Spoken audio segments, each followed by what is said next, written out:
On December the 3rd, I tested positive for COVID. I was to the point where I really couldn't even walk. She was admitted to the Tupelo Hospital. That's where she remained for 82 days. That was the first time they told Reggie he could come see me. I nearly lost my wife. I mean, that's real. There ain't no false information. And I don't want to see you lose a loved one. Sponsored by Delta Health Alliance. Go to getyourshotms.org. Here. And who else do we have? Fidgety Aura, good to see you. Fapster, I know you love your Butch. There's Sonny from Paranormal Chop Shop. And Sensational Sherry, good to see you. And we're going to have to speed through here. Downshift, what's happening? Mike Palumbo, good to see you. Ben from UFO Garage, how you doing, brother? How's that hair and beard combination going? Please give us an update. We need that. Terry Brown, good to see you. And Chad Smith is here, everyone. The Chad Smith. And Vash the Impaler, good to see you. Rooted in Gorgeous Sacredness, thanks for coming on in. Jason, 688, good to have you here. Scotty FJC, welcome to our channel. Thank you for joining us. And who else do we have before we run out of time? The Gorgeous Oracles and Beyond. And Ian McFadden, good to see you. And who else do we have? Grandmaster, otherwise known as the Gong Show around here. Terry Brown, I think I said you, but I'll say you again. Brian, 49, thank you so much for that awesome super chat. Really do appreciate that. Super chat is a great way to support what we do on this show on a nightly basis, so thank you very much. Big Dog, good to see you. And who else we have? Julius, Gorgeous Pam McSee. We're running out of time. Phil, thanks for the super chat. Horns up, let's rock.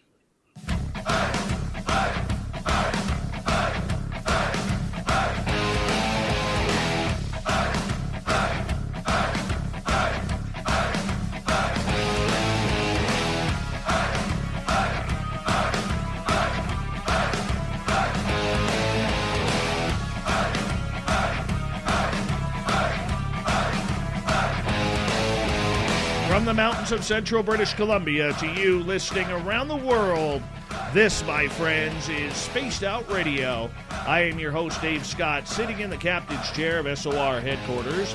We welcome you to tonight's show on our terrestrial affiliates around North America, digitally on TalkStream Live, Revolution Radio, and KPNL. All of our archives are free. Go to youtube.com/Spaced Out Radio. Do old Davey the favor. Hit that subscribe button. You can follow us on Twitter @Spaced Out Radio and on Instagram, Spaced Out Radio Show. Our website is spacedoutradio.com. We have a plethora of features for you. Rock out to Bumblefoot, read Shirky Poo's Newswire. Check out our swag as well. Tonight's show is brought to you by Chive Charities. Help make the world 10% happier by visiting Chive Charities today. You can find them on our website. I'll tell you, this guy needs no introduction, but we're glad to have him once a month near the end of each month when Butch Witkowski joins us for Strange Days. The founder and lead investigator of UFO Cop, based out of the beautiful state of Pennsylvania, comes in and talks about monsters and everything paranormal galore. And you can find him all over Facebook and social media. He is a man who is supposed to be retired, but no, these mysteries of these creatures and monsters and legends has him so upset that he says, screw retirement, screw the heart attack I've had before, I got to find some answers. And that's exactly what he does. Butch Witkowski, always a pleasure to have you on Spaced Out Radio, my friend. How are you? I'm fine, sir. My pleasure. It is always a pleasure to have you. What have you been up to the last month? A lot of reports. It just, like I said last month, it was just getting nuts. It got crazy. Okay. A ton of UFO reports, pretty much all over the place.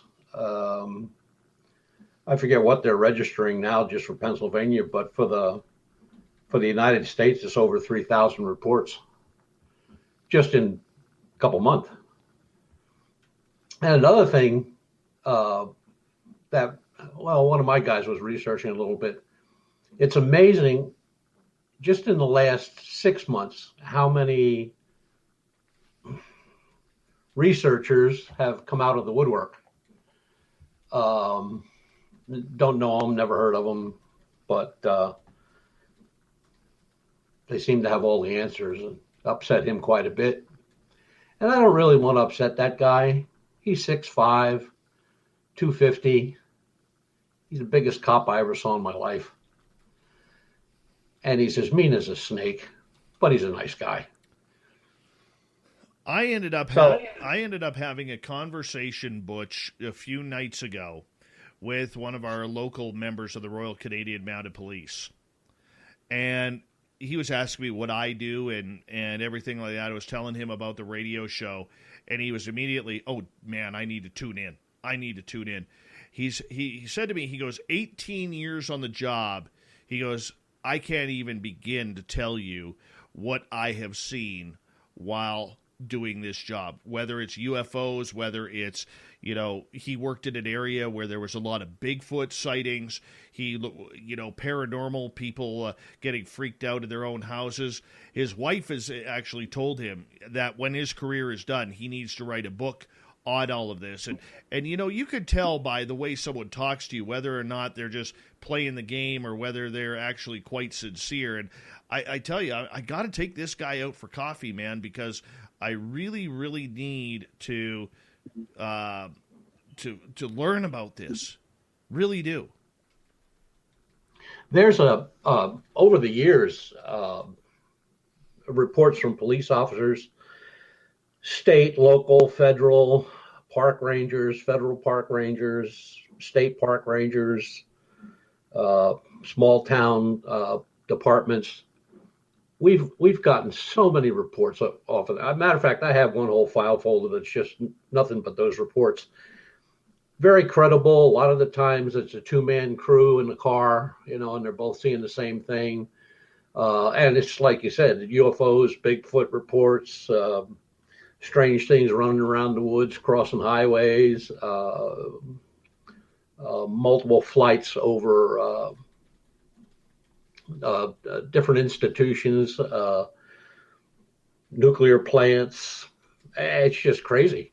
And then there's kind of the really weird ones. And the one, I'm pretty sure we talked about it somewhere along the line, but there was a really, really horrific accident down on in Pennsylvania here on Route 10 and Route 30, which it's a massive intersection. It's huge. And it's 4 lanes both ways, and it shoots down into 2 lanes both ways. And there was a head-on, and another one got, until it was done, there was just a crap load of people injured. Some people were killed in the crash. And the police were on scene, and I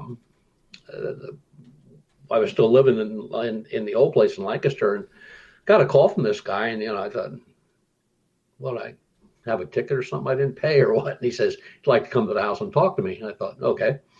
So he came over to the house, and he said, I'm going to just relay the story one time. He said, maybe you can look into it. He said, see what you come up with. I said, okay. So he starts the story out with multiple ambulances, multiple fire departments, multiple police departments. I mean, this was a real melee. The road was shut down for like 9 hours. And he said we were right in the middle of actually getting people, both alive and deceased, out of vehicles. And this bright light, we all saw it coming. We thought it was one of our helicopters. And he said, just like that, he said, everything stopped.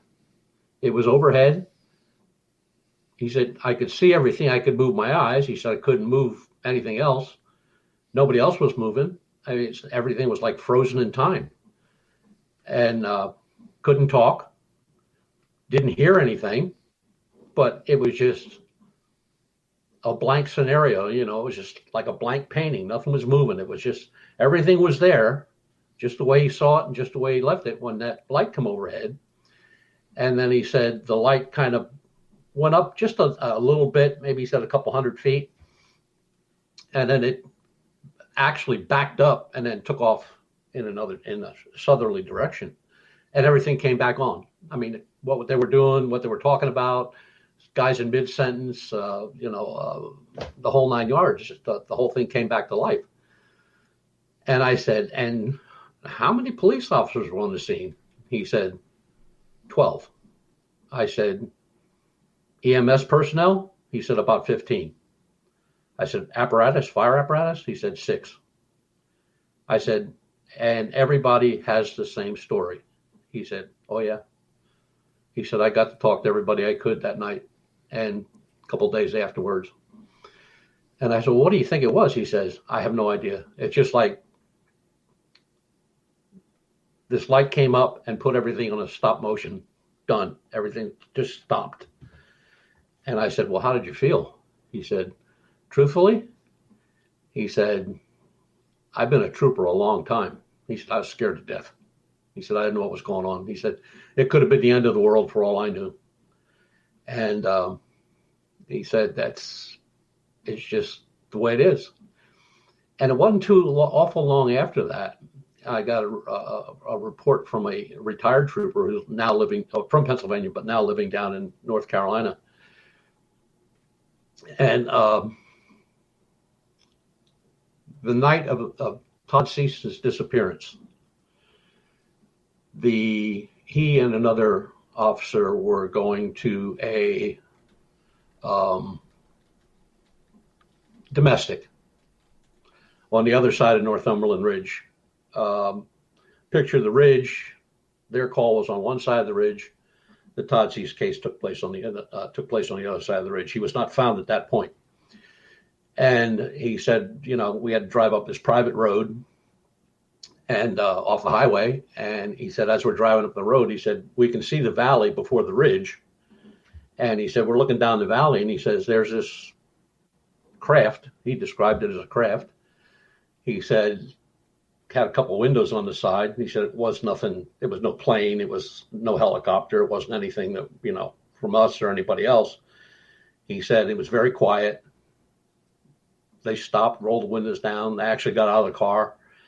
And he said just slowly, like 5-10 mile an hour, just went up through the valley and climbed up a little bit and then went back toward the highway and then shot itself back over toward the electrical causeway there, where actually the Todd Cease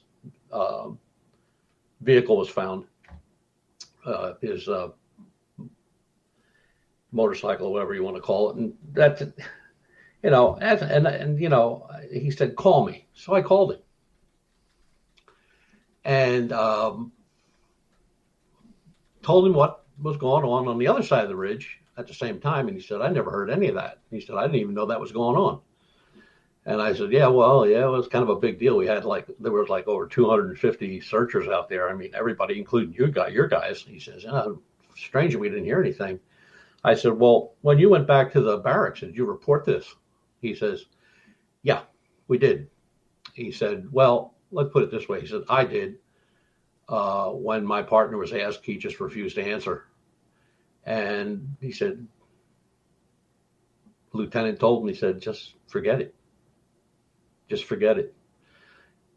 Stories like that are almost very common with police officers. Now, I was on the road for 14 years.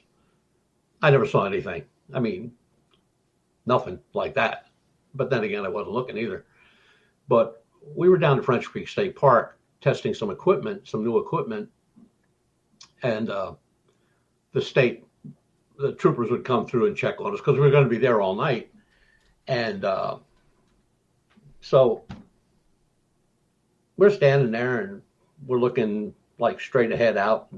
It's a dark sky. It's like the third darkest place in the United States, but we're looking out. There's no light pollution, anything like that. And one of my guys that was with me says, look at that. And he's photographing something shooting across the sky. And the trooper tapped me on the shoulder. He said, what about that one?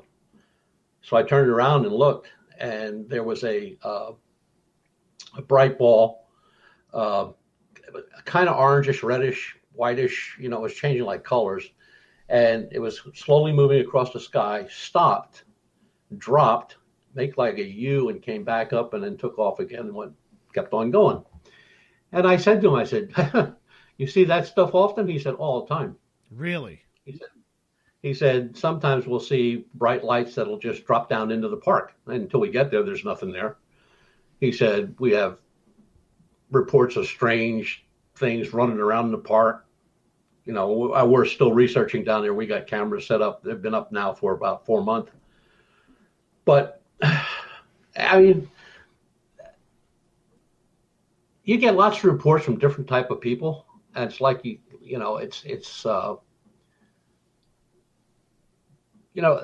these guys face all kind of crap, but yet they're telling you about something. You can tell they're physically shaken about it. They're upset. They don't know what it is. They don't know what to do. Especially the guy where that accident scene just shut down. Right. And I checked with local newspapers and radio, and everybody knew about the accident, but nothing was ever said about the shutdown. And it lasted a good 5 minutes. Butch, that's a long time. Butch, one of the big things that I have learned through talking to the RCMP officer that I did the other night is the fear of losing the pension. I mean, this is something that when they signed the dotted line to serve and protect, it didn't come with a caveat of aliens, Bigfoot, Dogman, ghosts, UFOs, alphabet agencies. It didn't come with any of that. So, no. I mean, are these gentlemen and ladies who serve and protect, are they prepared for this type of intervention? I think some of them are. More so now than way before, or back in my time. But they're, when they're talking to you, they're just, you can tell it's just so strange coming out of, the guy standing there wearing the same uniform I did and telling me this story, and I'm just like, I'm flabbergasted. I'm like trying to get more information. But everyone that we've taken report of, especially from the game wardens and park rangers, I mean, they get a lot of reports. Stuff in the woods, stuff running around the woods, Bigfoot sightings, strange animal sightings, UFOs, just name it. I mean, it runs the whole gamut. But you got to remember that, these guys are out patrolling, maybe 160 acres of forest. That's a lot of territory.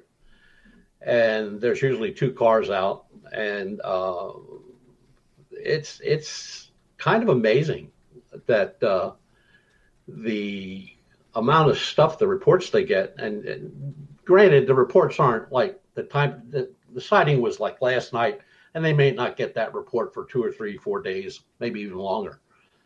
But it's bizarre that you can only imagine, and there are famous cases of police officers involved in UFO sightings.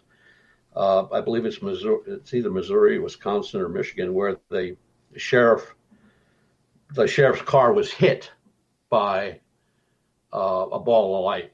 And I mean, there was they kept the car is actually in storage, and it's been gone over by the FBI, and everybody else went over the car, and nobody could explain the type of damage that was done to the car.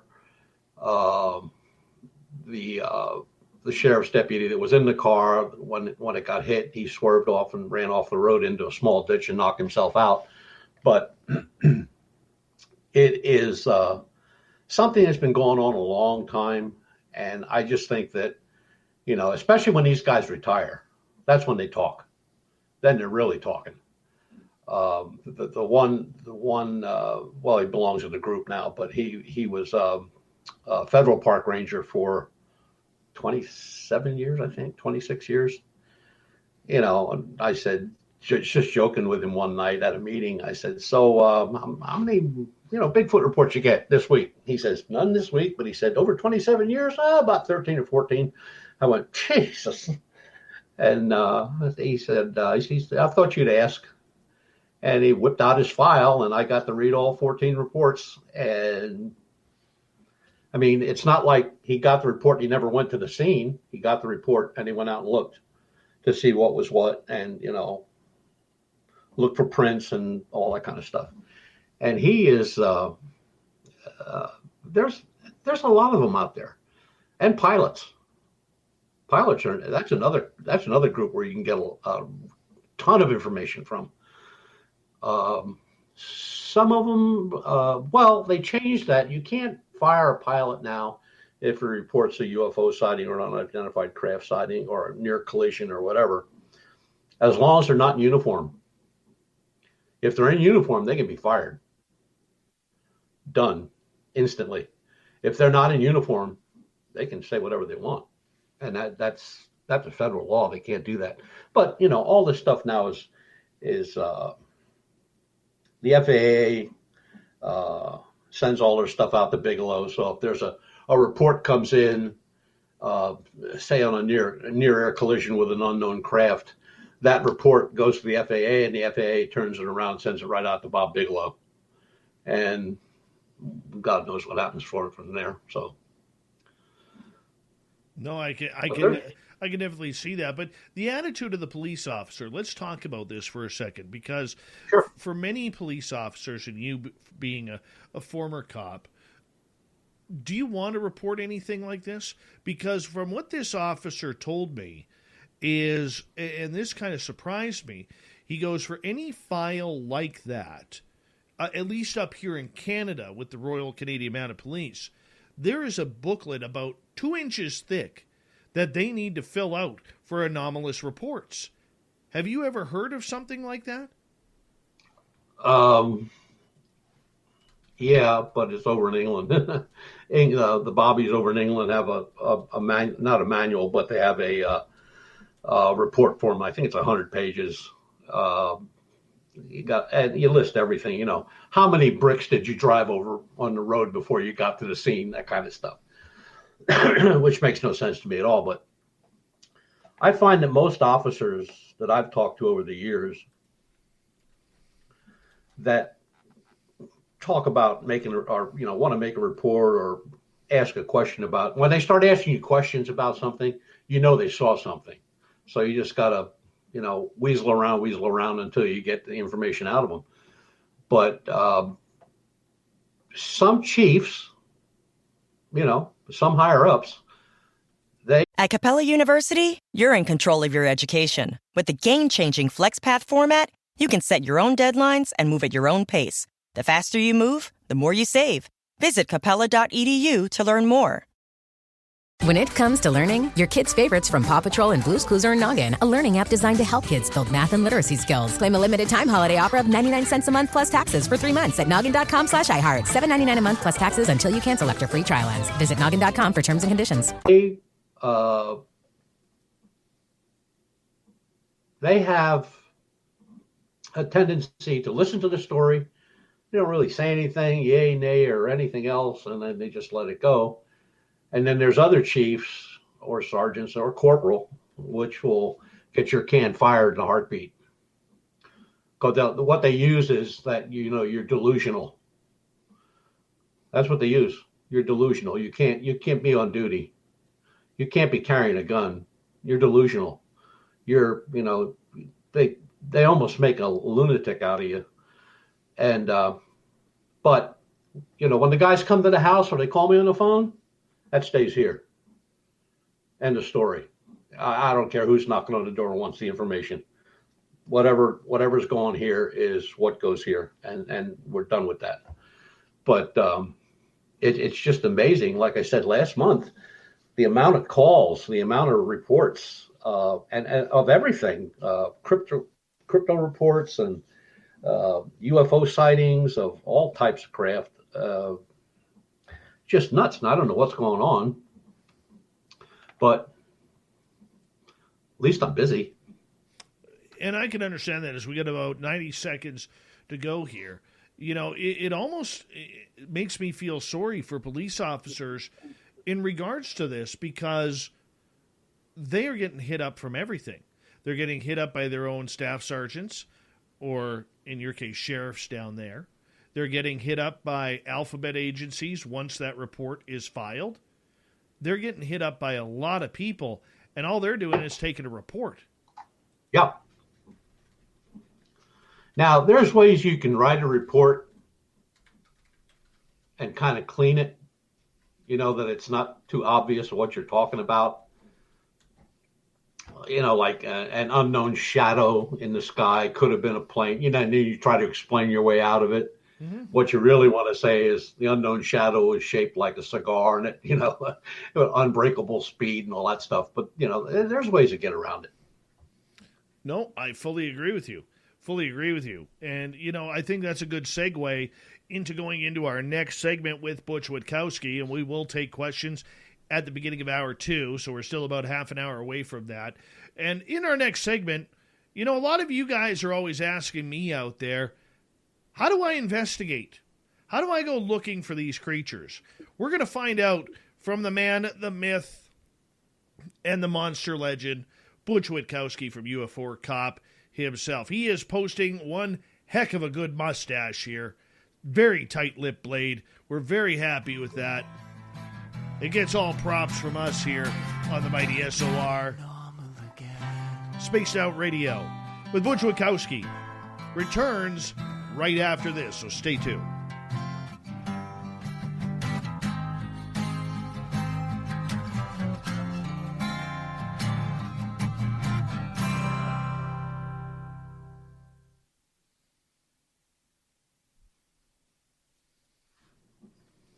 Hey, space travelers, this is John Resig, founder of the Chide and Chive Charities. If you know anything about our website, you know we like to do things a little differently.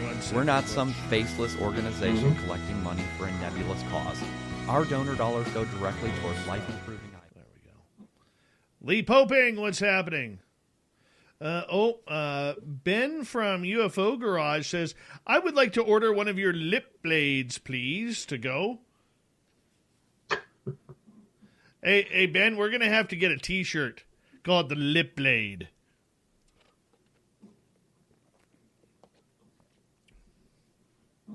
I just want to check some here. Bear with me, Butch.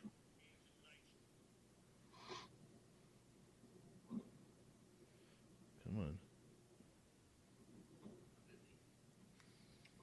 I can understand that as we got about 90 seconds to go.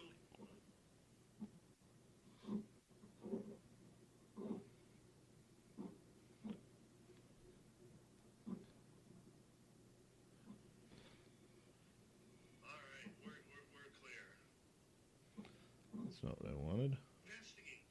How do I go looking for these creatures? We're going to find out. I just want to hear the music. Gorgeous Avi May, how's it going? Oh, dude, you got to add it to our store, Ben.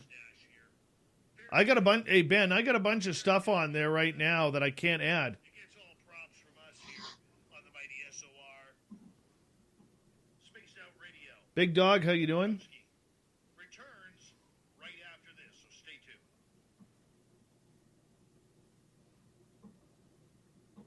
Okay, so audio is still not getting through. Shoot. All right, we got to figure that issue out.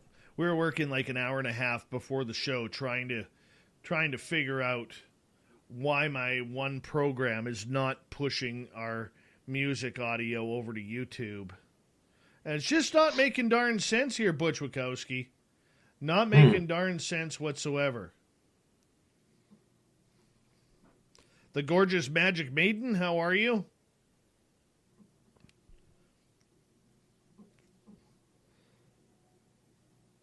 Wow. Look at that, Butch. Wow. Carrie Ann in Central PA says, Butch, I love you. I love you so much, Butch. Your lip blade just makes you look 20 years younger. You're so weird. What? How much time we got there, boss? We got about 2.5 minutes. Go pee if you have to, man. That's exactly what I'm going to do. All right. There's Uncle Dale and his power stash. Remember, if you are in Austin, Texas, and you see Uncle Dale, who is, if you look at his photo, is the inspiration behind my new look. Uncle Dale and his power stash. If you get that, Santa Claus will bring you a present of your choice if you can find Uncle Dale in Austin, Texas, and rub his power stash for good luck. John Music, how you doing, man? Good to see you. Different program, Jenny. Different program. Awesome Cat Chaser, how are you?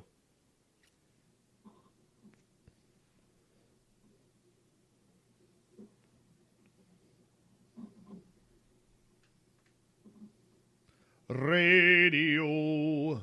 All we hear is Radio Gaga. Radio Goo Goo. Radio Gaga. Come on, you got to do that. It's the only way you can sing that song.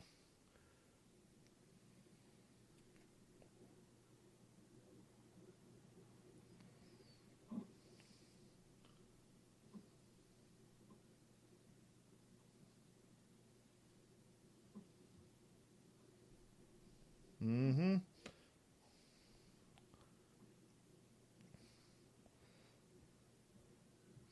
Carfanibre, how are you? Double bass, no F's, no C's, and no calling people directly swear words. Otherwise, I don't mind. BBD Warrior, how you been, buddy? Let's get you up on the screen here. There we go. BBD Warrior, everyone.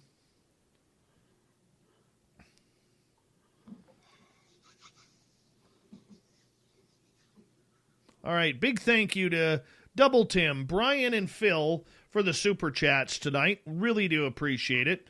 And it's a great way to support what we do on this show on a nightly basis. So thank you so much. Thank you to all the veterans who have tuned on in. We really appreciate you. And, of course, everybody in our chat rooms. And don't forget, if you are following us, follow us on TikTok as well. Here we go.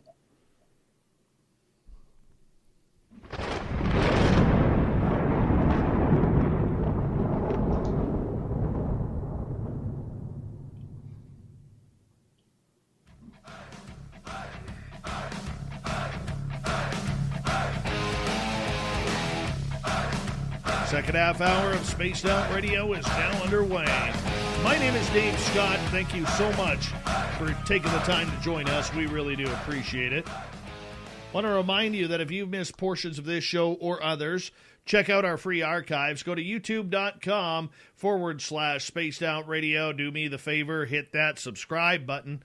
Our website is spacedoutradio.com. We have a plethora of features for you. Rock out to Bumblefoot, read Shirky Poo's Newswire, check out our swag as well. Follow us on Twitter at Spaced Out Radio and on Instagram, Spaced Out Radio Show. We continue on tonight with Butch Witkowski from UFO Cop. Butch joins us near the end of each month where we get into all the monster talk on a little ditty we call Strange Days. Butch is based out of Pennsylvania, got one hell of a mustache right now, and we're going to continue on here. Butch, each and every month I get a lot of people asking, how do you investigate? How do we go about getting into this? How do I go looking for Bigfoot in the forest or little people or dogman? You know, I want to see something and I want to get involved. How do I do it? How would you tell a complete amateur how to start? Well, I've had that question 100 times already, but the best way to do it is there are so many organizations in all the states. Find the one that's closest, do a little background on them, go attend one of their meetings. Nobody charges to go to a meeting. For those people, that's the best way to start there. I mean, for people that want to go out on their own, or, you know, them and a cousin or uncle or wife or whatever want to go out and do some chasing, then it's, best thing to do there is, you know, they can get a hold of me or one of my guys, or I can put them in touch with somebody in their area, because we deal with people all over the country. So, the equipment is for start, the equipment's minimal, depending on what you're going to look for. If it's UFOs, Skywatch, telescopes are relatively inexpensive. You can get those for under $100, or you can go up to 15,000 if you want. But binoculars, I mean, all that stuff is kind of cheap. but they need a form. If somebody wants to do that, I'll send them one of our forms. They can copy it. There's no copyright on the form, which tells them all the questions to ask, what to do, what they should be looking for, what they should be measuring, weather, time of day, number of witnesses, multi-witness, single witness, description, hand drawing if they want. I mean, everything's on there. I've sent out a bunch already, and basically they were the people that just wanted to start. And because if you sat and had to tell them voice to voice over a telephone or via an email and saying that, okay, this is what you need to ask and this is what you need to look for, I mean, you're going to go on. Our report's like 6 pages long. So I just, they tell me what they're looking for. We have separate reports for paranormal. We have separate reports for cryptos. We have separate report for UFOs. And we have separate reports for pretty much everything. So depending on what they want to go look for, whether it's UFOs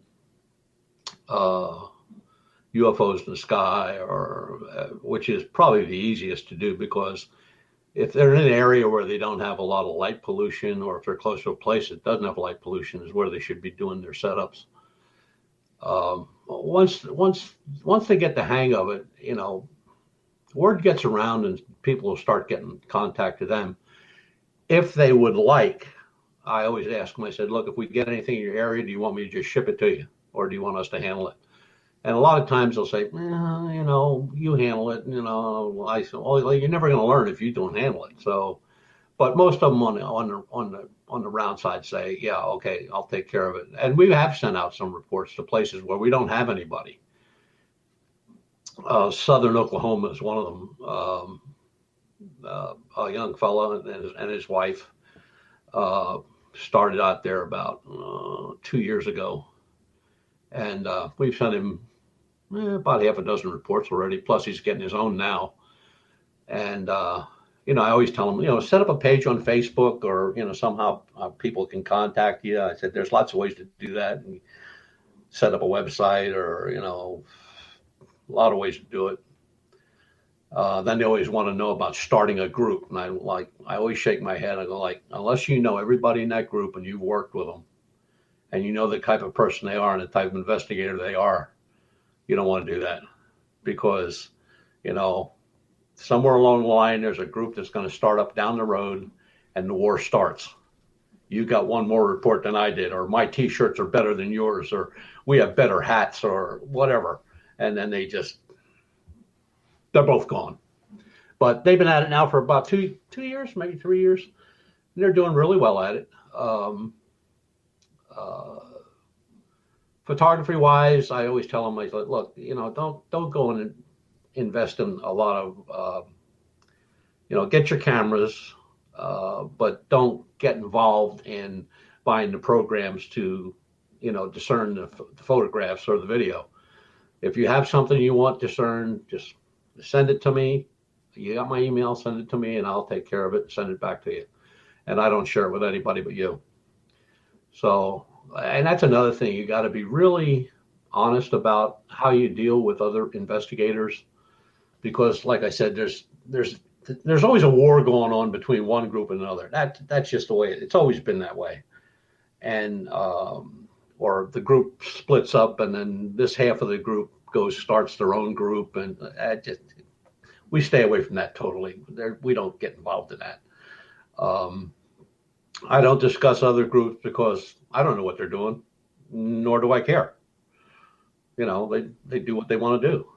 And but as far as people getting a hold of us to I wouldn't say put them in the right direction, but answer questions that they have that we've already went through 1,000 times already. But it's my wife the other day mentioned to me, she said she was going through she does some of my filing, and she says, do you realize that in 30 years, 30 some years, she said, you've taken over 5,000 reports?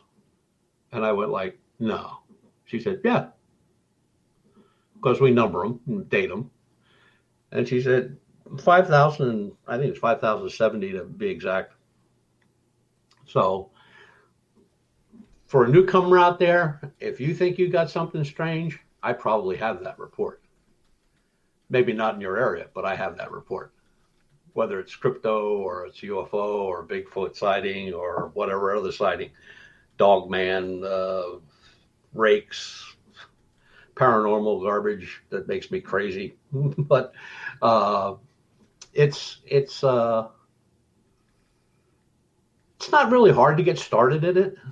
It's just that you got to be really, really careful when you start where you make your first connections to. If you make your first connections to some law maniac that, like I said, they're coming out of the woodwork, that is, a dyed-in-the-wool, whatever, researcher, you'll get put on the wrong path right away, and then it's not going to get any better. So, what you want to do is, get your information from somebody that you can trust, or they'll help you out as much as they can, and that's pretty much the best way to start. This can be a very expensive hobby. Yes, because a lot of people want the toys. They want the gadgets that light up. They want the gear. They want the cameras. Yeah. They want the infrared, the FLIRs. But you don't need that. You don't need that when your best pair of gear comes from you. Your intuition, number one, but your eyes and ears, number 2 and 3, and your smell. We don't anymore because the group's been together for so long. We don't have to do it anymore. But when I first started, I used to do a training paper every month, send it out. And the one was on questions asked at an investigation. 2 pages long, but tells you how to ask direct questions, indirect questions, what to look for if you think somebody's snowing you. There's just a whole lot of stuff, basically it was just old police information that we passed on. And then there were things like,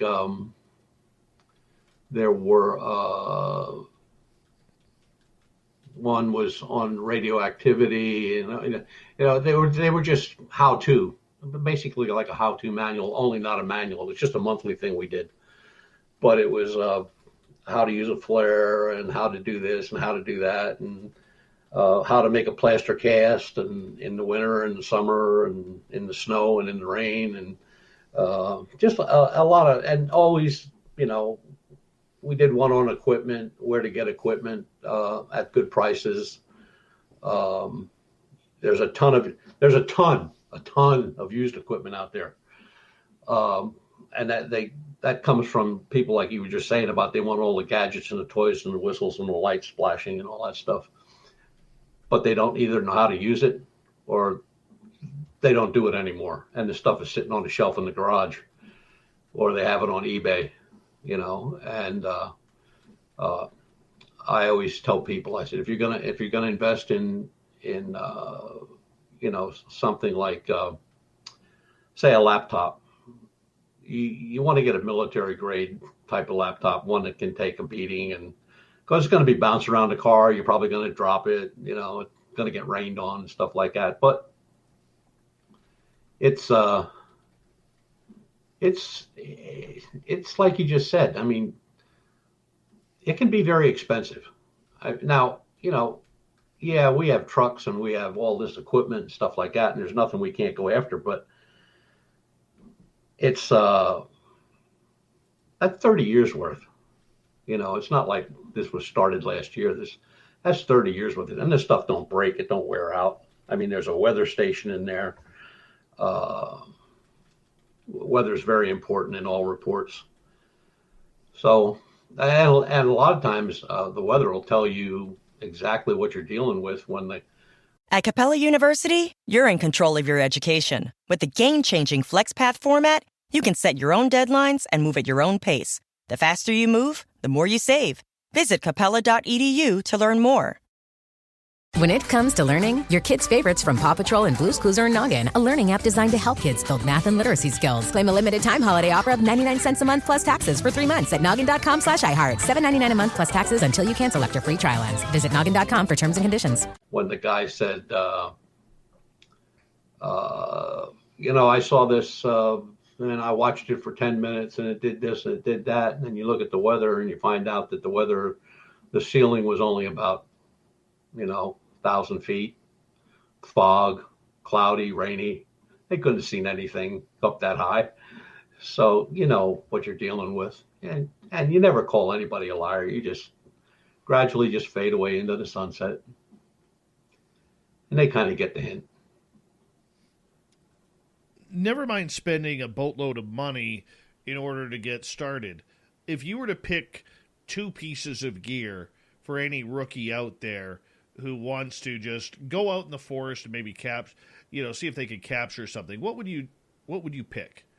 Affordability is definitely at play here. FLIR. The cheapest ones you can get are the ones that attach to a camera, to a camera phone. They're like $140, $150. If you want to get just a standalone FLIR, like a monocle, they're around anywhere from $300 to $700, depending on which model you get. Binoculars, absolutely, and a small camera. I mean, a small Canon. They're like $115, $120. Just get the waterproof one. That's like $20 more. Because when you go out, it could be a nice sunny day and you're out in the middle of the woods and all of a sudden a storm pops up and you're standing with all wet equipment. A bag to put everything in, pencil and paper. We use Write in the Rain tablets so they can get wet, they can get rained on. You can throw them in a creek, still write on them with a pencil. Small first aid kit. Compass, absolutely. Cell phone, absolutely. So it's really not, probably half the stuff that I just mentioned people already have, with the exception of maybe a FLIR and that kind of stuff. But excuse me. That's pretty much it. I mean, unless you're now, if you're going to a place where there's a good chance that you're going to get a track where somebody says, "Hey, there's footprints here." Well, then you want to take along the stuff to make a cast. But even that's cheap. I mean, that's hardware store stuff. You can buy a pound of plaster Paris for less than $250. So that's pretty much the gamut. It's even less if you're going to do UFO sightings, because that's basically you're looking through binoculars up at the sky and you're documenting. Have a small tape, get yourself a small tape recorder and turn it on, just set it close to you, and you can describe what you're seeing through the binoculars as you're seeing it. And they even have binoculars now with video cams on them. They're not real good for distance. You'll get kind of a 50% shot at a decent film, but I don't ever recommend people to go out by themselves. So if you're going out, you want to have somebody with you, let them use the video cam or the binocular, share the load. And always tell people where you're going. Don't just load up the car and take off into the woods and nobody knows where you're at, or your phone doesn't get service. That stuff happens a lot. Very and true. there have been people, people don't realize it, but there have been people that have been killed in paranormal sites. Do you have any stories? Well, the one that always sticks in my mind, and if I would have been, always wish you would have been there, because you wanted to just walk up behind the guy in the back of the head, you idiot. So that was in Kentucky, maybe 5-6 years ago. A team, 4 I believe that, yeah, 4 people on the team, a husband and wife and a boyfriend and a girlfriend, small paranormal team, and they went to investigate a property in an old abandoned town. And most of the places were open. You could go into them, but this one place was locked, so they broke into it, which was a no-no. Always make sure that you got permission to be anywhere you are. And so everybody kind of scatters on the bottom floor doing whatever they're doing. And the one guy, he like bolts up the fucking first flight of steps to the second flight of steps and up into the attic. And he took 2 steps and he went right through the floor. And he went through the second floor. And when he hit the bottom, he landed on a chair back and on his back, on a chair back. And he killed instantly. No kidding. And then there was another one that was, I believe that was Sarasota, Florida, I believe. And that was another dumb move where they were investigating I can't remember what they call it, some kind of pit where, it was like a garbage pit that was filled over, like a landfill, not like a big landfill, but a local landfill. And he went tromping around down in there, and about 3 months later, they found him because the landfill was full of water. And when he got into it and all the stuff on top of him, he just drowned. That was it. Got to be got to be careful out there. Butch, is the reason behind a lot of these people dying at investigative sites because it's the investigator's fault, not the fault of the paranormal, not the fault of the cryptids? I mean, every year we see investigators breaking into areas where they're not supposed to go, into condemned buildings where they think, oh, I can handle this. I mean, look, I'm not trying to be a lump on the log or anything like that, but if you're breaking the law to go do an investigation, sometimes, just sometimes, Darwin comes into play. Oh, absolutely. I mean, there's so many cases out there of people have gotten arrested for going into cemeteries, breaking into crypts, digging up graves. Hell, there was not too long ago, there was an outfit that was in a huge cemetery out in Northern California, and they were filming a porn movie. I mean, also one of the things that we also carry with us in our briefcases or packs, whatever we got, is permission slips to go on a property. We try to contact the person that owns the property before time, and then make some kind of appointment where we can get down there and get them to sign off. We're covered by our own insurance and all that stuff. So basically, they're just giving us free reign for, say, 7 o'clock at night until 12 midnight. We can be there, no problem. And they get a copy, we get a copy, and that way, if the cop rolls on, what are you doing out here? Oh, we got paper. You can take a look at it. So you always want to have permission. Don't take it for granted just because there's nobody around that the place isn't owned by somebody, because you can get yourself in a real bunch of trouble real quick. And I always tell people safety and being cautious is number one when you're doing any of this stuff. There's one of my guys, I have to admit, is one of my guys.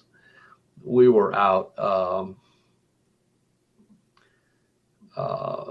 a few years back, and we were doing a star watch, and everybody's saying like, well, don't go that way because there's a little cliff there. We don't know how far it goes. Well, my guy, no problem.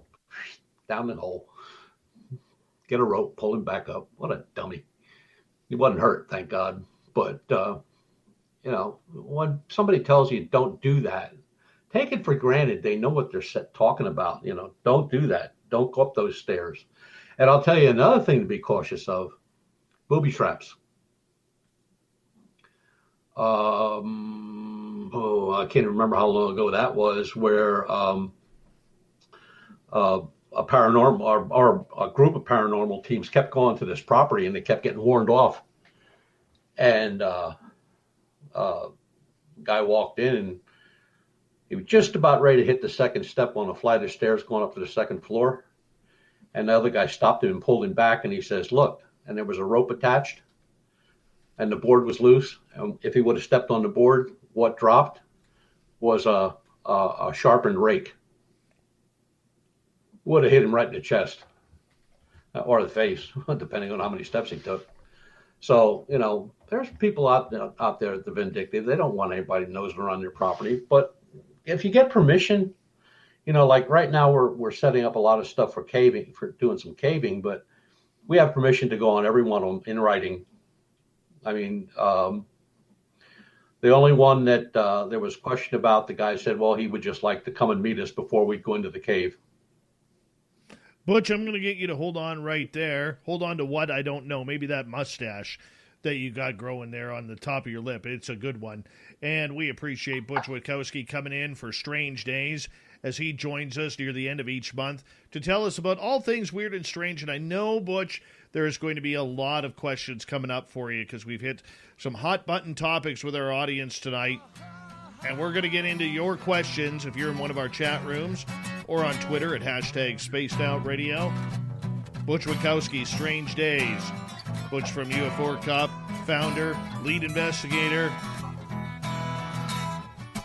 We're going to have some fun in hour 2 with Big Bad Butch next on Spaced Out Radio.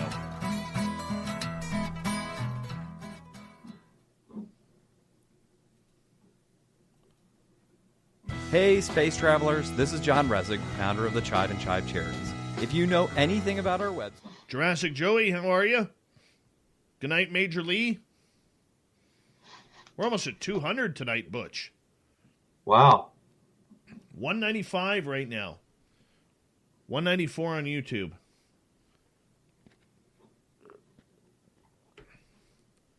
Good times. Good times. I'm still suffering from turkey coma.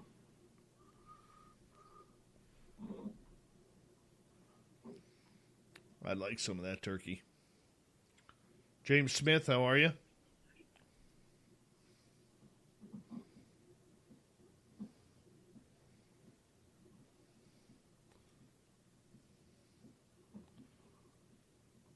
We are taking questions next. Just do me a favor. Put them in capital letters if you do not mind. Let's see what the clam has for us coming up here.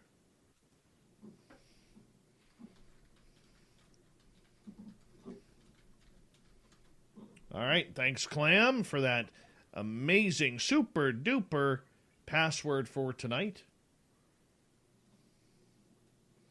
That's why we call him the Clam around here.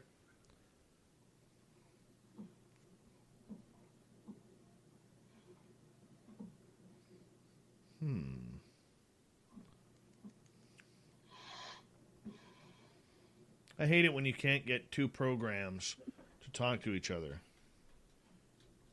Yeah, it's kind of weird.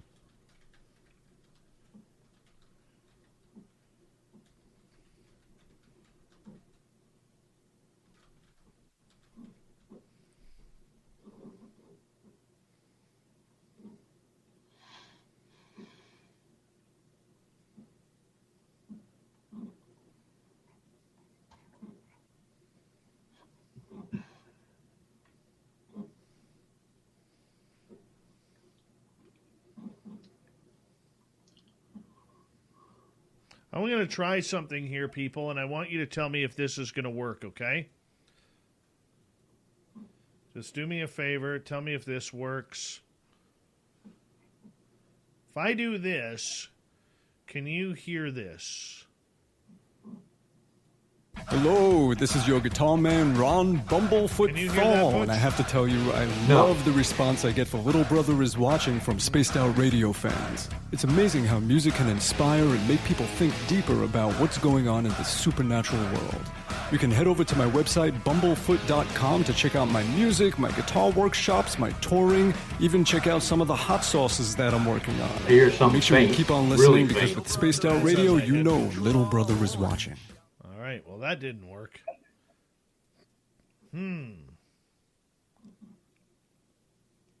All right. Well, that didn't work. Trying experiments here, people.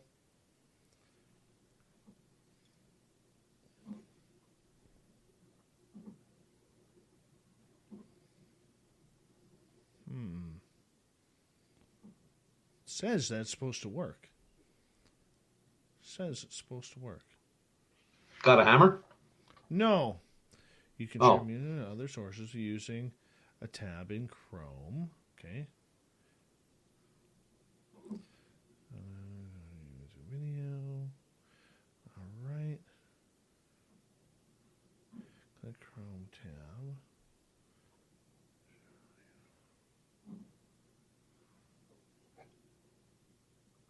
What the hell is the Chrome tab in here? Share screen. Click Chrome tab at top. Select your music tab.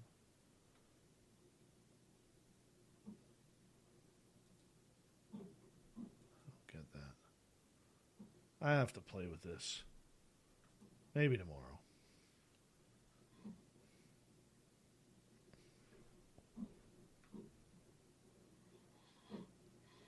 No, the tab's not muted. I'm not having my radio DJ program speak to StreamYard. That's the problem.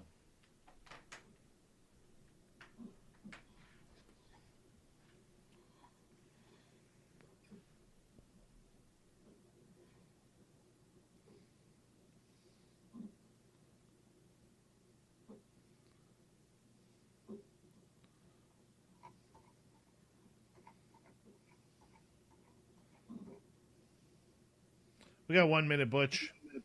Okay. Hi, Miss Pickles. Always a pleasure when you're here.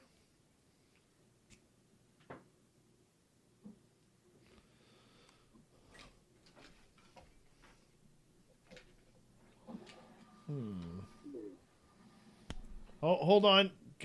Gail's messaging us. Gail, I'm in the middle of a show here. If you don't mind, in the middle of a show.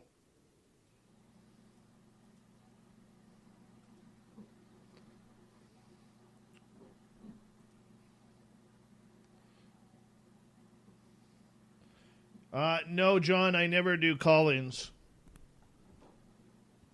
I never do call-ins.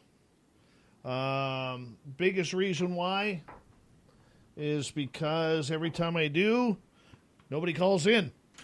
Big thank you to Spooky, to Phil, to Brian, and Double Tim for the amazing super chats tonight. We really do appreciate it. And David Lopez, nice to see you here. And we're going to get going here, so I'll hear the music. You won't, but it'll sound good on the podcast. Here we go.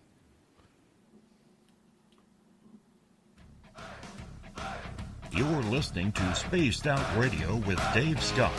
Follow Dave on Twitter at Spaced Out Radio and on Facebook, Spaced Out Radio Show. Here we go with hour number 2 on Spaced Out Radio tonight. My name is Dave Scott. Thank you so much for taking the time to join us. We really do appreciate earning your listening ears wherever you are on this beautiful planet we call Earth. Hello to everyone listening in on our terrestrial affiliates around North America and digitally on TalkStream Live, Revolution Radio, and KPNL. All of our archives are free. Go to youtube.com/Spaced Out Radio. Do old Davey the favor, hit that subscribe button. The Desert Clam has set the password for tonight in the SOR Space Travelers Club. Quatrail. Quatrail is your password. Use it wisely, Space Travelers, as the Clam sets the password each and every night right here on Spaced Out Radio. Our website is spacedoutradio.com. We have a plethora of features for you Rock out to Bumblefoot, read Shirky Poo's Newswire, check out our swag as well. Follow us on Twitter at Spaced Out Radio, Instagram Spaced Out Radio Show, and now on TikTok at Spaced Out Radio. We bring in Butch Witkowski in Strange Days as Butch comes in near the end of each month to discuss everything from monsters to legends to folklore. We're going to take your questions as well here in Hour 2. He is the founder of UFO Cop in Pennsylvania, and Butch just loves hanging out with us. We kind of like him around here, and for some reason, he likes us as well. Butch, welcome back. Yes, sir. As we wait for audience questions here, I want to ask you in regards to, we only have one more show with you in 2019, or 2019, what year am I in? 2021, after this. But looking back on 2021, what kind of year has this been for you as an investigator? For the first few months, and a lot of it I'll have to attribute to, recuperation from this friggin' heart attack. But it really picked up in the last 6 months, 7 months, where just a whole lot of stuff is going on. Like I said, it was everything from saucers to triangles to things running around the woods that people can't explain, coy wolves, bipedals, paranormal stuff. I've just been busy, That's, I got stuff to do out, that we're revamping the inside of the truck with some more equipment, monitors and stuff, and cameras. And, I get out there and I want to spend the whole day out there, and I'm out there for an hour and the phone's ringing and I'm all tied up. But it's been very busy. Hope it stays that way. It goes nice when it's busy, but it gives me stuff to talk about when I come on the radio. No kidding. Let's start the questions off with our audience here. Okay. This one comes from Double Bass. Could the origins of Dogman come from Anubis mating with a wild wolf? That's the only theory. At Capella University, education is as smart as the world around us. With the FlexPath format, you can take classes at your own pace, set your own deadlines, and even leverage your previous experience to move faster. Now that's smart. Learn more at capella.edu. The Ford Mustang Mach-E, the F-150 Lightning, the E-Transit van. 3 of America's most iconic popular vehicles. They've been fully electrified, and they're making the revolutionary feel familiar. We've got a feeling they'll help make electric vehicles even more popular for all Americans. Call it a hunch. Ford electric vehicles, built for America, built Ford proud. That explains this creature. That explanation has probably been around for a long, long time. I mean, Anubis goes back, at first they said 4,500 years, but now it's more like 10,000 years. So, when you start talking about bipedal, I mean, look at Anubis, and yeah, there's definitely a connection there somehow. But then that takes you into the whole thing of planet Egypt. Many researchers, especially the ancient alien guys, all say that everything started with Egypt, even when it wasn't even Egypt. One of the things that always amazed me, and I don't know, remember even when I heard it years ago, but never, ever in the history of Egypt has a pharaoh been found inside of a pyramid. Never.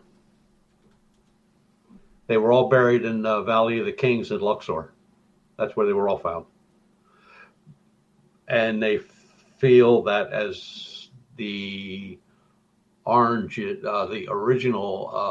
origins of the pyramids with their alignments to star systems And the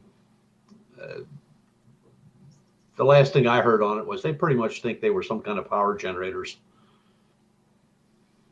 I'm not an archaeologist, but it does fascinate me.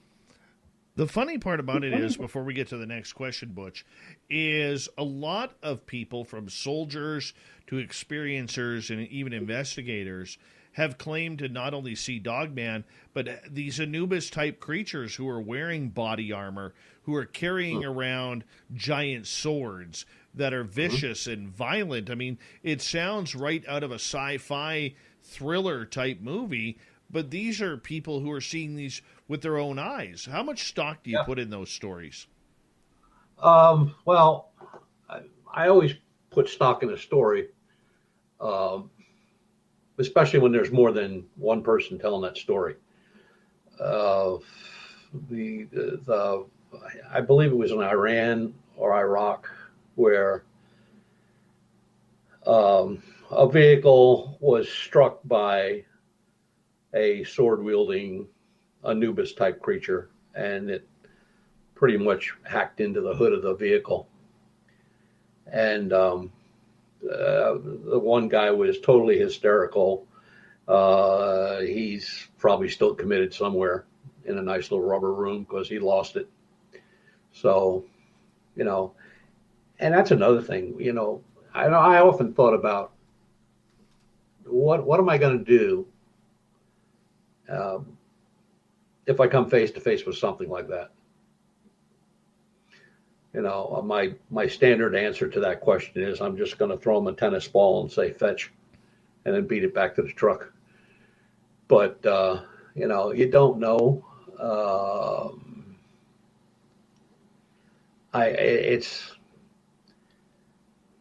You're putting yourself in a position that you'll probably never be in, but then again, never say never. I know guys that, been out there,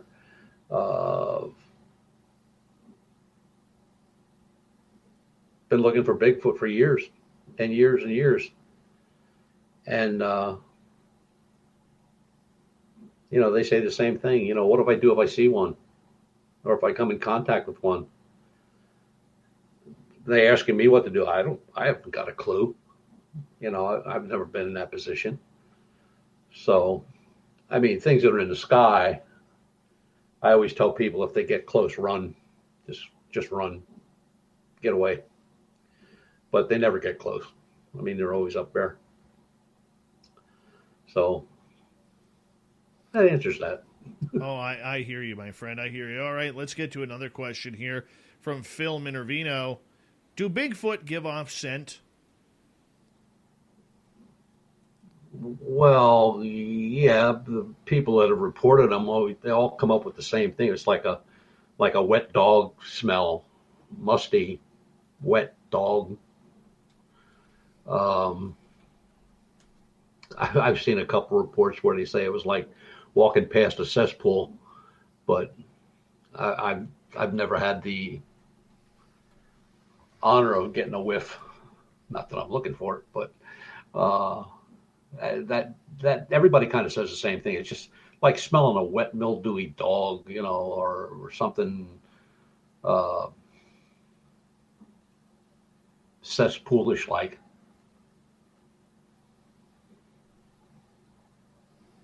Okay. A lot of people say it smells like skunk. Have you ever been around that? No, I have not. Well, there was this one girl I dated in high school. Never mind. No. That's another story. No, we're leaving Godzilla alone today. I got in trouble for that. I got in trouble for Godzilla. Anyways, moving on. Let's go to Miss Pickles here. Let's talk about CERN. Do you think they're opening portals and banging atoms together to try and find the God particles? Absolutely.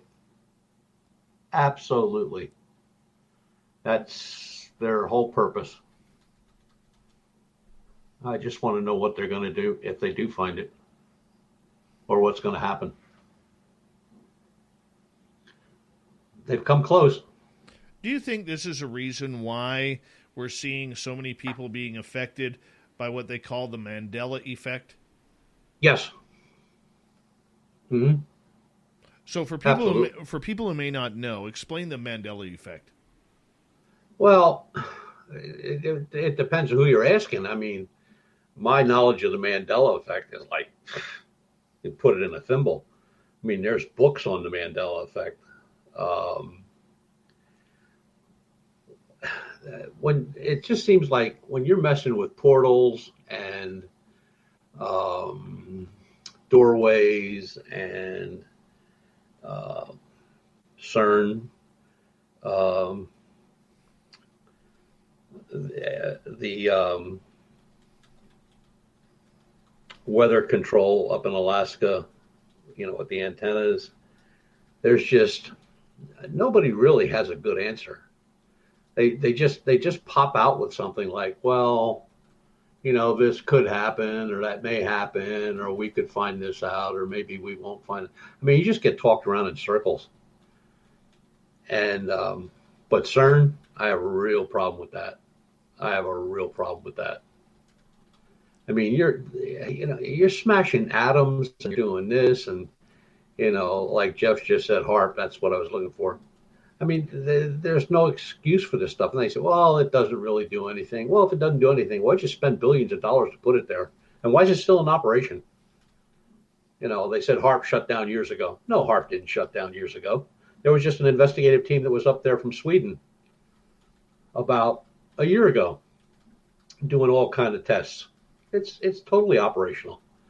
So if they're trying to control weather, it's either got a military purpose or God knows what other purpose they'd use it for. But that's weird, just weird. But CERN, I have a problem with CERN. Have you ever had a Mandela effect happen to you? No. Have you? Yes. I got two. Number one, I have a Ford key from the old days. Okay. The Ford logo on the F has a little curly Q. Like the Dairy Queen, it has a curly Q. Mm-hmm. This key has no curly Q. Ford says that the curly Q has been there forever, since the invention of the logo. That's one. Yeah. Number two was a few months ago, I was interviewing a friend of yours and a friend of mine, David Weatherly. Yes. And I was scrolling through Instagram or Facebook, one of the two, and I saw a new book of his called Monsters of the Great Lakes. And I talked to him before showtime, like I call you and every other guest before showtime. And I said, David, I'm really excited to talk about your new book on Monsters of the Great Lakes, because I just seen it a couple hours previous on social media. And he goes, yeah, that's a great topic, Dave. Problem is, I've never written a book on it. And clear as day, I saw the photo with the cover of like a sea monster looking like a dinosaur, okay, coming out of the water, mouth open, teeth sticking out, and at the bottom it says, by David Weatherly. Do you think I could find the post now? And he swears he has never written that book. What did I see? Yeah, there's a lot of weird stuff out there. I mean, a guy drugged me through the woods one time to look at a pair of steps that went nowhere, and showed me a picture of these steps. There's 8 of them, just from the ground up to about the middle of a big tree. And they stopped. There's nothing there. No house, no foundation or anything like that. We went right to the spot. Wasn't there. There was no sign of anything being there. The picture was 35 millimeter. It wasn't a digital. And I said, so where's the stairs? He said, they were right there. He said, there's the tree. You look at the tree, and the tree's exactly like the tree that's there. And then there's there's a little walk, like a little trail that goes off to the left, and that's there in the picture, but there's no steps. All right, let's continue.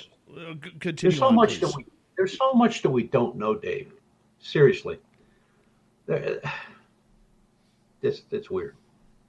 But anyway, it very much is. Let's go to another question here. Steven is asking, what's your thoughts on Valiant Thor from Venus? That whole Venus thing. I mean, I know the guy that wrote the books. He's a heck of a nice guy. He really is. But when somebody tells me that, they'll call and leave a message, Butch, I won't be talking to you for a little bit. I'm going to Venus. I'm spending a month there.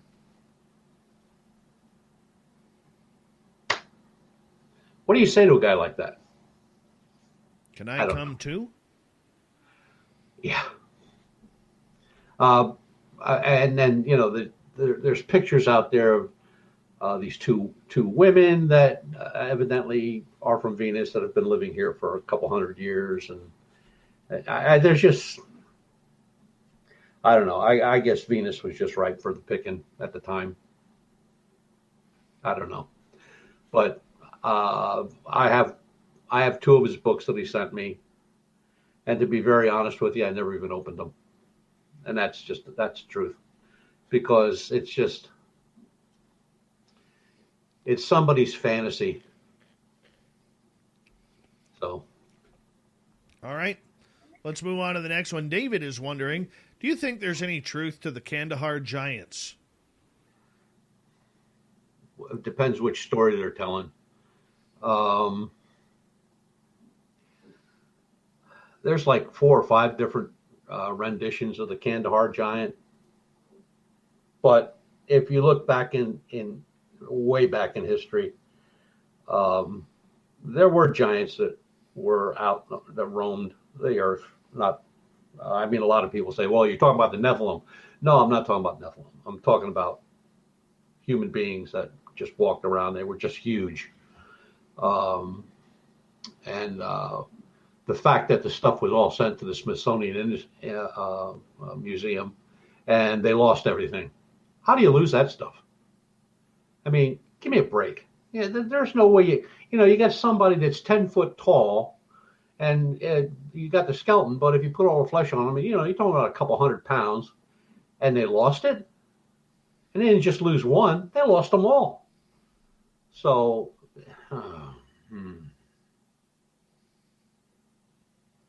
Yeah. It makes you frustrated, eh?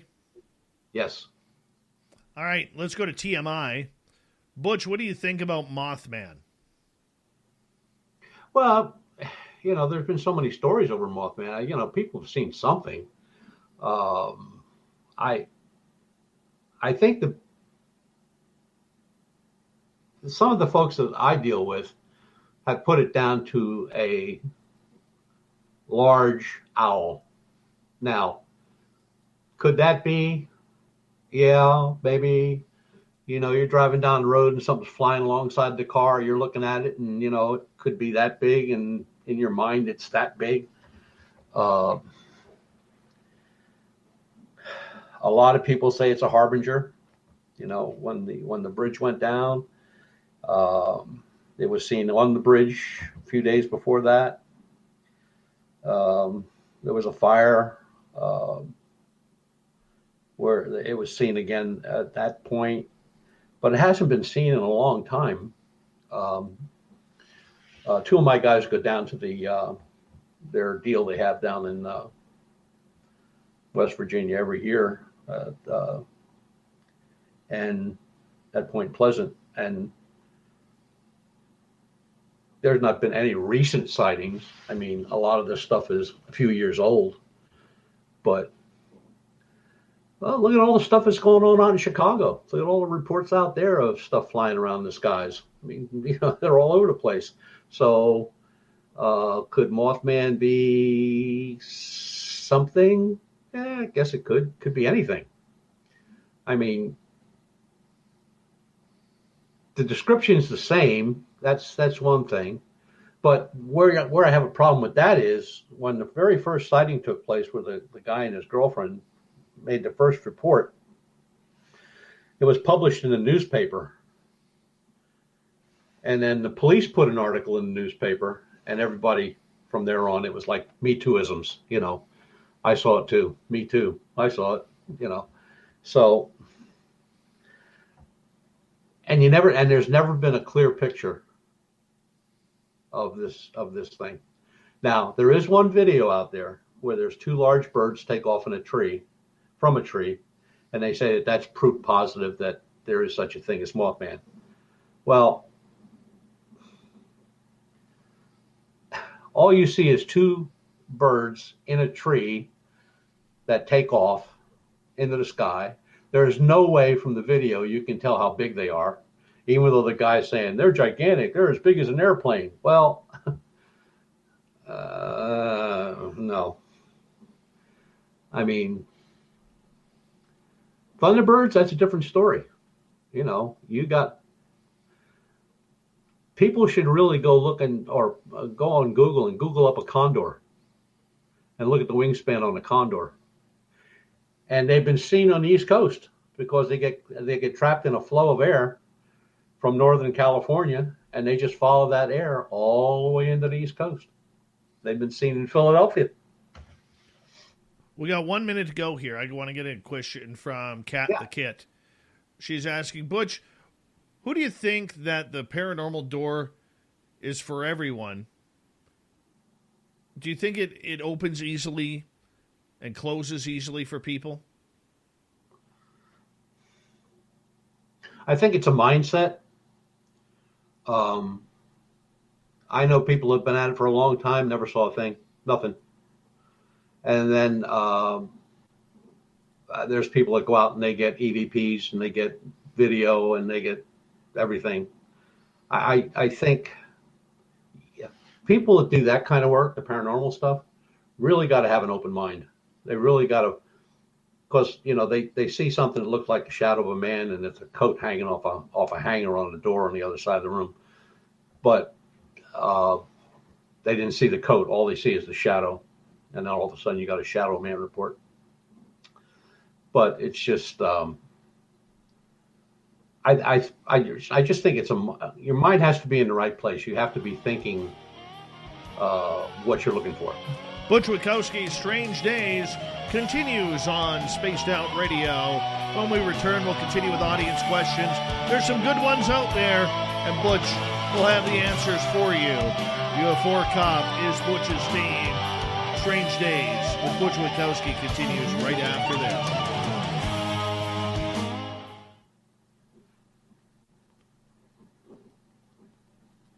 Hello, this is your guitar man, Ron Bumblefoot Thorne. We hit 2:05. Butch, I'm just going to run, and I got to blow my nose. I'll be right back. Okay.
Go.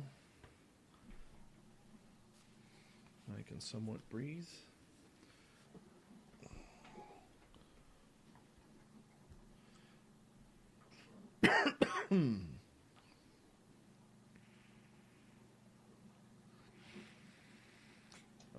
The idea of Vicks in the old nostrils. It soothes it. Soothes it. That's our next question, by the way. We'll get to it here when we come back, okay? Hi, gorgeous wagon breadth. How are you? Who else has come on in here? Commonwealth Andrew, good morning to you.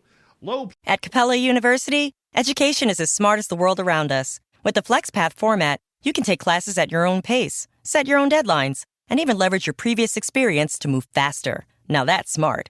Learn more at capella.edu. Sling TV, built to save you money and bring you the channels you love, including ESPN, AMC, HGTV, and more. Watch your favorite comedies, dramas, suspense thrillers, news, sports, and more for just $35 a month. And your first month is only $10. Sign up now and start streaming right away on your TV, phone, and tablet. Take control of your TV solution with Sling. It makes TV flat out better. Go to sling.com to sign up now and get your first month for just $10. Pro, how you doing? Brazel Hov, nice to see you. And Lazarus, how you doing, buddy? Good to have you here. Justin S., good to see you. And let's see, who else is here that I haven't said hello to yet? Aaron, the original. How you doing, buddy? Hope you find the new sandwiches in the fridge. They're fresh. Zenzabil, good to see you. Oh, my goodness. I didn't realize I was this behind. It's the chat room that just keeps going.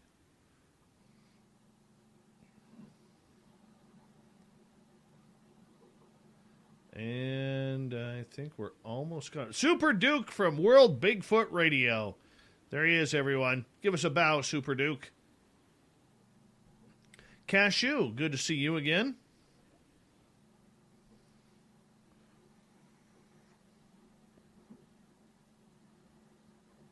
Arjuna, how you doing, buddy?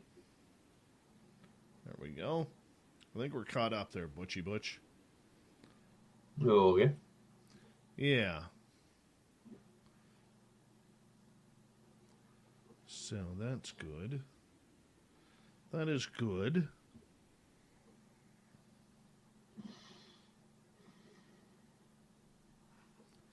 I wonder.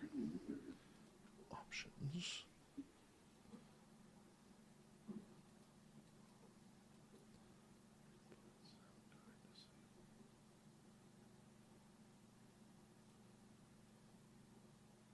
That just doesn't make sense. Doesn't make sense. Chad Smith, I may have an audio question for you after the show.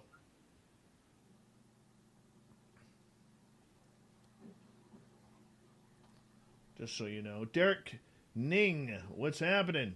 Chris Mo from Austria, how are you? The gorgeous Larry Schulte is here. Excuse me.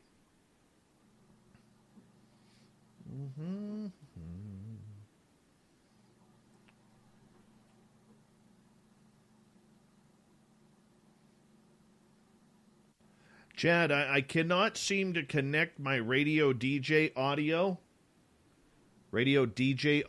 to StreamYard. I'm struggling with that right now. If you can study up on that, that'd be great. Radio DJ to StreamYard. All right, Butch, we got 30 seconds. I want to say a big thank you to Spooky Morales, Phil, Brian, and Double Tim for the amazing Super Chats tonight. The Super Chat is always a great way to support what we do on this show on a nightly basis. We're going to continue with audience questions right after this. Thank you to our new subscribers and our new subscribers on TikTok as well, and all the veterans out there tuning us in. Remember, you always have a safe home in the Spaced Out Radio chat room. Here we go, everybody.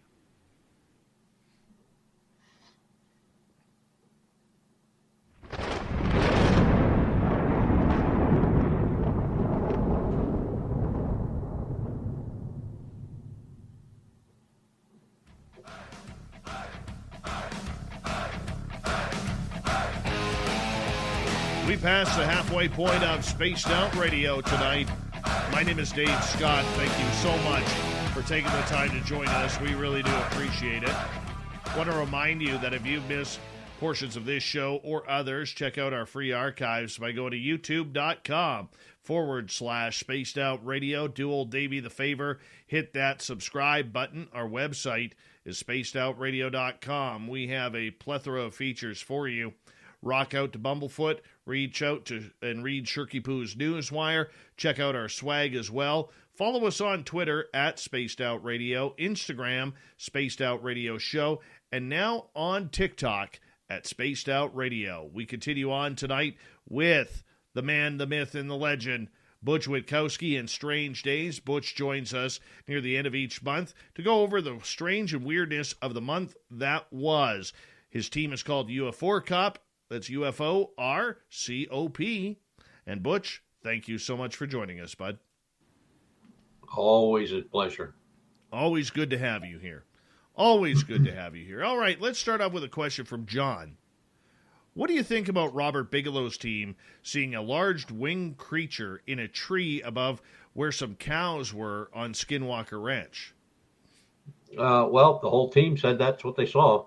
I mean, they saw what they saw. Now, what the large winged creature was, there's really never even been a description of it other than it was large and it was a creature and it was very big and it looked like it weighed over 100 pounds. Something like, I don't know how they came up with that, but you know, they report what they see, and you know, discerning what they're seeing that's a whole nother ball game. I mean, if they would have had, like I said, it was a vulture, a turkey vulture, or a vulture, or a condor, or an eagle, or whatever, I'm sure they would have said that. But they really didn't describe it. They just said it was a large winged creature. It almost sounds like a pterodactyl. Yeah, I just got done working on a photograph. I turned it over to Lon. Well, I got it from Lon. I turned it over back to him, and he said, "What do you make of it?" And I worked on it for a few hours, and I said, "I thought it'd never come out of my mouth." I said that I'd never say anything like this. I said, "But you know what? It looks like a dragon," and that's exactly what it looked like. And not only do I have the original print of the photograph.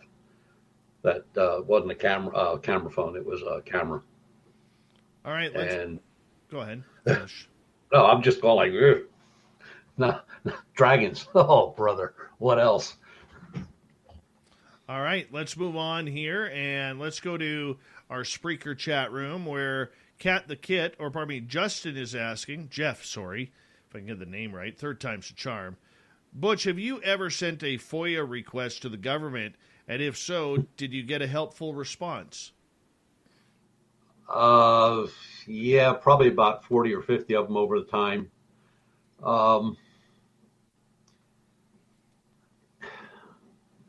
Maybe 10 of those were helpful, but the rest of them, I mean, I had one come back and said they didn't understand it because the spelling was, a couple things were misspelled. I'm going like, give me a break. You know, misspelled. I've had them come back, no record found. I've had them come back, records lost in a fire. I don't know what fire they're talking about. And Black Vault, he has the same problem. You know, he gets stuff back that makes no sense. But some of the stuff comes back. It's you ask the question, you got the answer. Very true. Very true. Okay, let's go to another question from Tony in the United Kingdom. Do you think the authorities are coming around to confirm Sasquatch? I have to think on that one.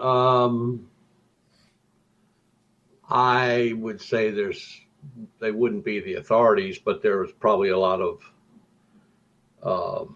long-time researchers out there that would like to see that stuff being confirmed.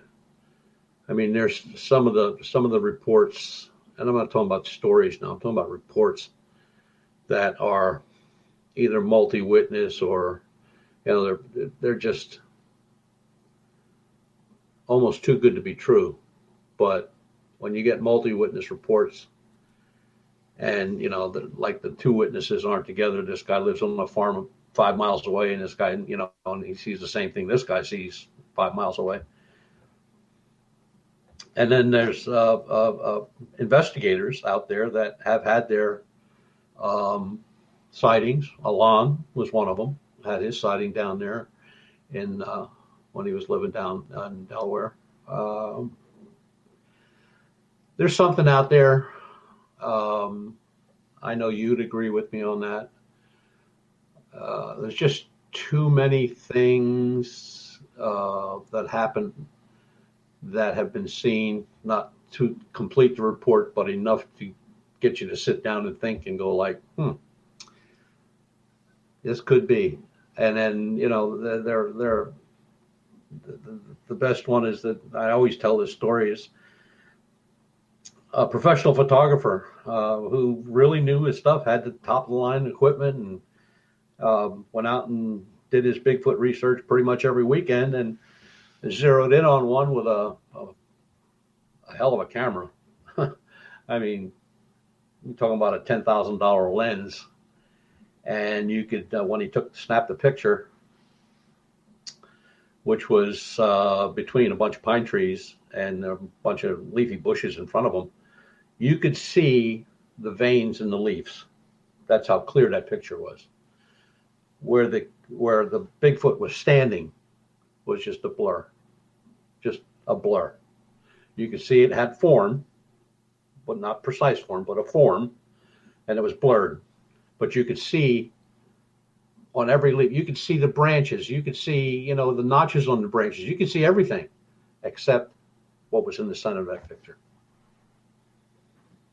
Wow. It's crazy. It kind of leads to the whole predator factor. These blob squatches or these I'm forgetting the terminology that people are using for this these days.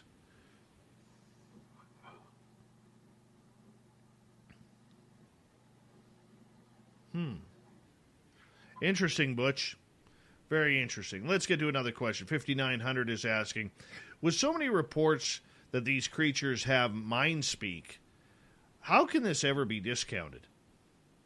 It can't, because with the reports that we have on the bipedal canine, which I'm unbelievably familiar with, every witness that we put the creature in danger, in other words, they had a weapon, and they all had the same thing, all said the same thing. In their mind, they were told, don't shoot, don't do anything dumb, One guy had it in his sight, in his scope. He said, I could have blown his head off. And he said, the minute I raised the rifle and took the safety off, he said, that just came right into my head, like somebody told me, don't do it. But this ain't going to turn out real well. So is there such a thing that they can communicate? Yeah, maybe. Don't know enough about them yet. But do know one thing for sure. They've been around for a long time.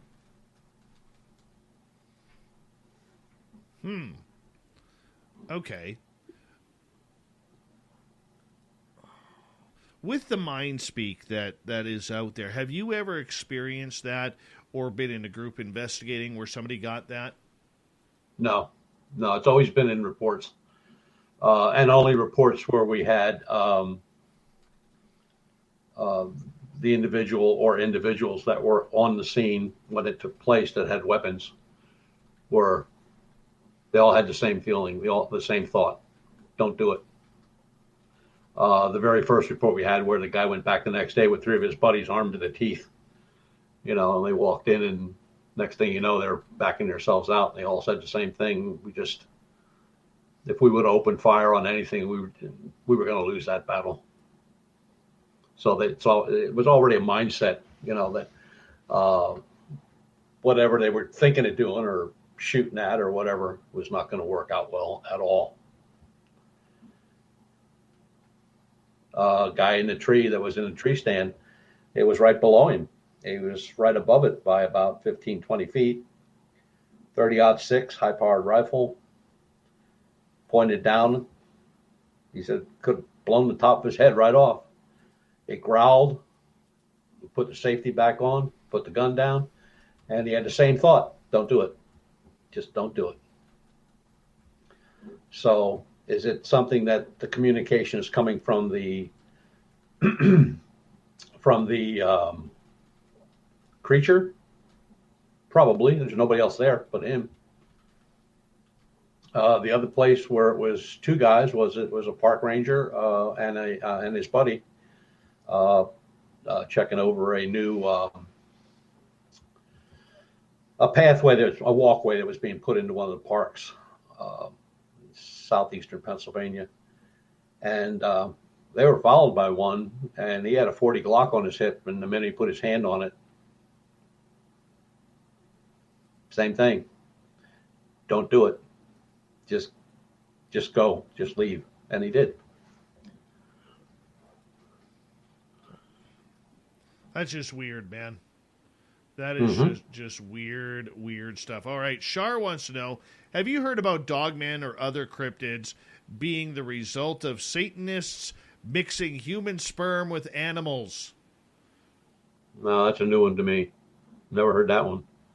I want to know what she was on to come up with that question. I'm teasing, Shar. I am totally teasing. That is, I've never heard that question before. All right. You don't want to go there? I mean, that's no. That's right up your woo, but yeah, no, that's weird. All right, Big J wants to know, what do you know about Pine Gap in Australia? You wouldn't get 10 feet past the gate before somebody shoots you. That makes Area 51 look like a playground. They don't have a whole lot of signs up there. Their signs are very distinct. You pass this line, you will be shot. End of story. Deadly force has been authorized. And it's not like it's just like those guys down there. I mean, we're involved down there. I mean, there's the Japanese are down there. I mean, there's like 5 or 6 different countries that occupy Pine Gap. But boy, I'll tell you what, it's tight as a drum. You don't hear, and things you usually hear about that,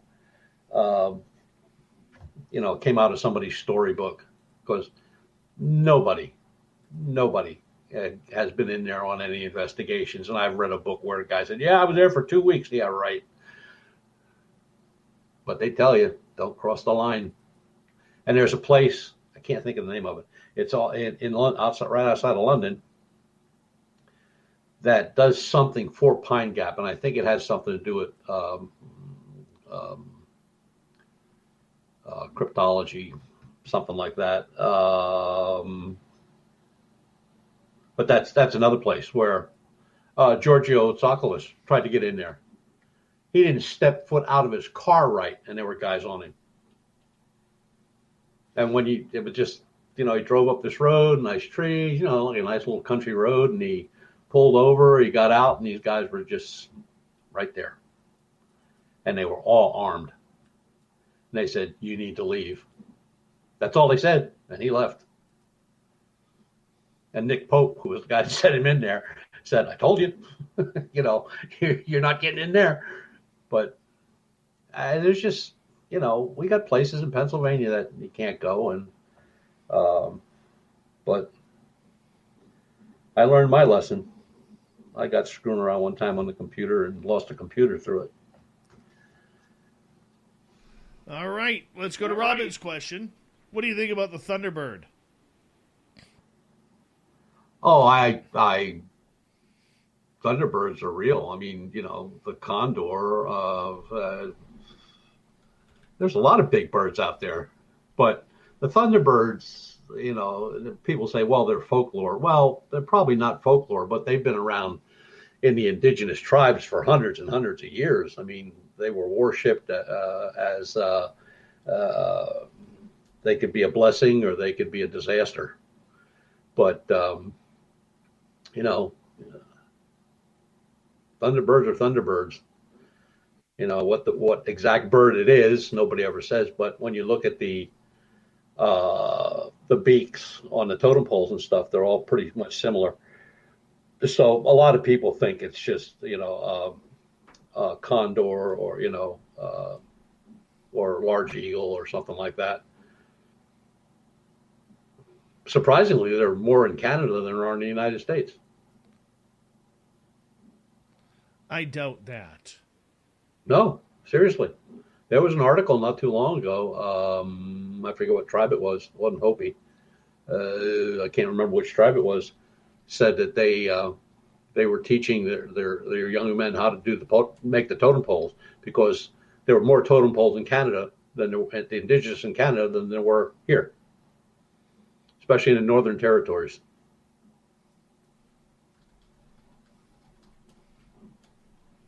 I don't buy it. Now, I know in northern British Columbia, there has been sightings of what they call the ropin, pterodactyl-type beings that have their stomachs that glow, a reddish orange. And these apparently, according to Jonathan Whitcomb, have a territory that spreads right down to Texas and Mexico and all the way across the Pacific, heading over towards the islands from like New Zealand, Tasmania, and all of the islands in that area. Wow. I have to look at that one. Yeah. Ropin, R-O-P-E-N. It's kind of cool. Now, according to legend, and there's only one author who's ever written about this. We're trying to get him on the show. He states that a couple of the First Nations up there believe that a lot of their people are going missing because they are pterodactyl food. Well, it sounds about right, Tara. On December the 3rd, I tested positive for COVID. I was to the point where I really couldn't even walk. She was admitted to the Tupelo Hospital. That's where she remained for 82 days. That was the first time they told Reggie he could come see me. I nearly lost my wife. I mean, that's real. That ain't no false information. And I don't want to see you lose a loved one. Sponsored by Delta Health Alliance. Go to getyourshotms.org. Amazon is changing the way we think about TVs. Say hello to the Amazon Fire TV Omni Series, a new 4K ultra-high-definition smart TV with Dolby Vision and hands-free Alexa. This is Amazon's first hands-free TV with all your favorite Fire TV and Alexa features now in one TV. You can stream all of your favorite content, shows, music, and more. The Amazon Fire TV Omni Series is available in a variety of sizes and competitive prices in store at Best Buy or at Amazon.com. Pterodactyls will eat just about anything, and they attack anything. I mean, that I don't know where I read it years ago, where it was the it was a book on dinosaurs, and it was mainly about who ran the roost, and it was the flying pterodactyls that were they were the most vicious. They'd go after anything. Didn't matter. Didn't matter how big they were. They'd attack anything.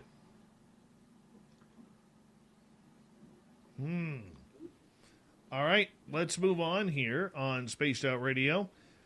Carrie Ann is asking, have you, Butch, ever seen or heard of three-toed elongated tracks in Pennsylvania?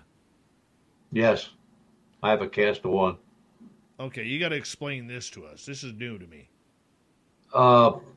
It was, I can't remember what year it was now, but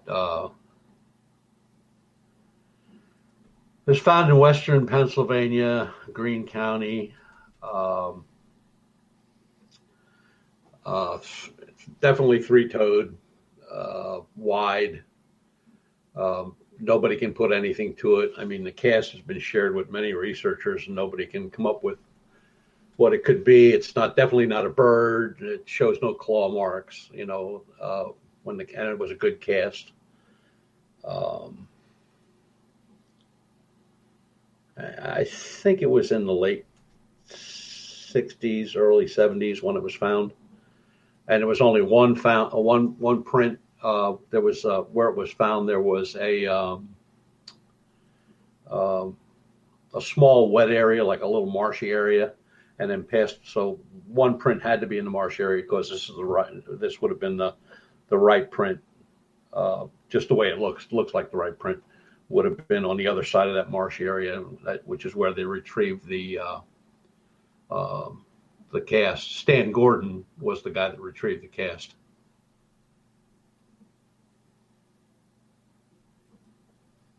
Let's go to Ted's question. So we got about 3 minutes to go before we got to go to break here at the top of the hour. Butch Witkowski, Strange Days. Ted is asking, Butch, I willed myself to have an out-of-body experience to deal with a shadow man, Jinn, that followed me back from Iraq. Thank you for your service, Ted. I beat it to hell. Ever hear anything like this? Thank you, and a great show. Yeah, as a matter of fact, it was in Kansas. I spoke at a conference out there, and there was a tanker, veteran of the war, the Iraq War, and similar experience where just things started going bad the minute he stepped on the plane to come back home. And for about a year, he pretty much thought he was going crazy, but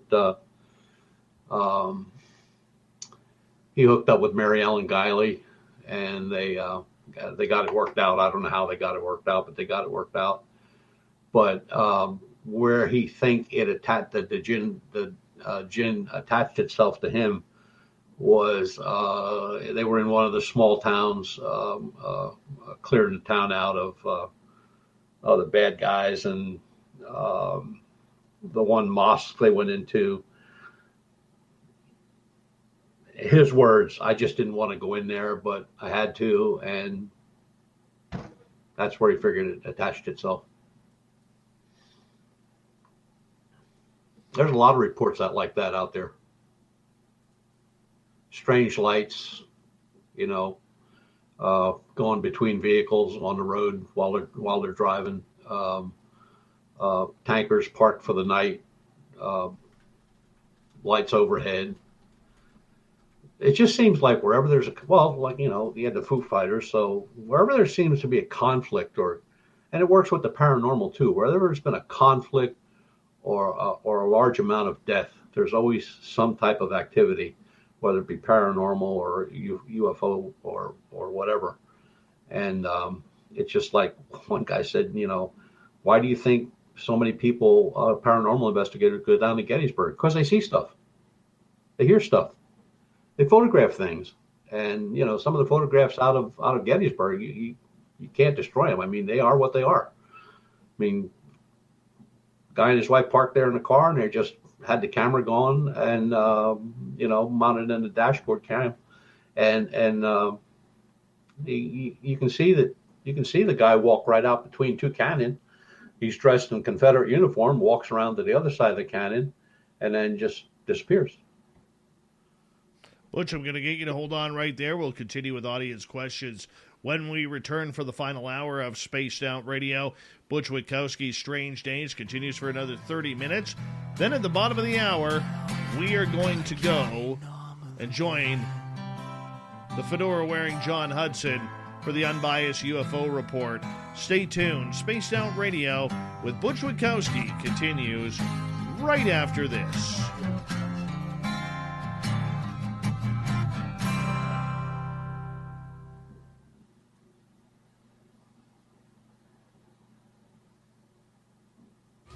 we're adding to the entertainment online for Spaced Out Radio. I'm Amber Beckrud, and I want to invite you to subscribe to our YouTube channel and check out Cryptid Tales, where I will...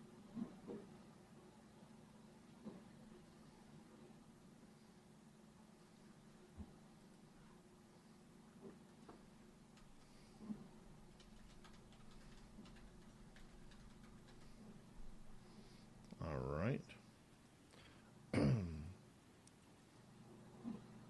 Better get myself ready. 1 second here. Having fun yet, Butchie Poo? Yes, sir. Excellent. You're doing awesome tonight, bud.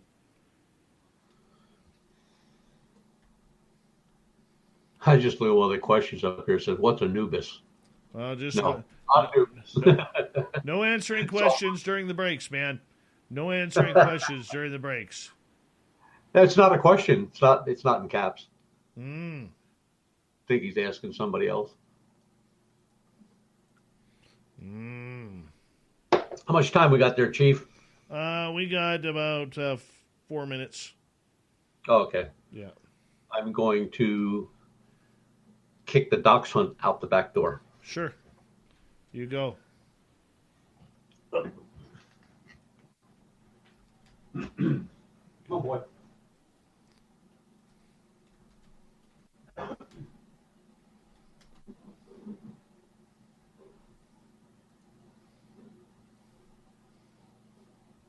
Love your question there, Chris Moe. I am going to ask Butch that.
I think my dog hates me.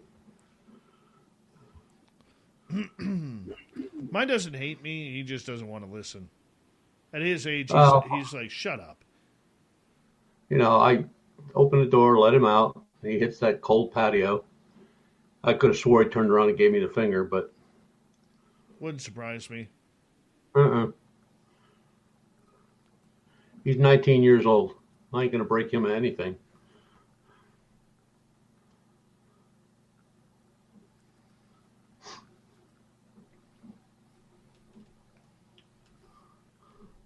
All right, we got about 2 minutes, Butch. Okay.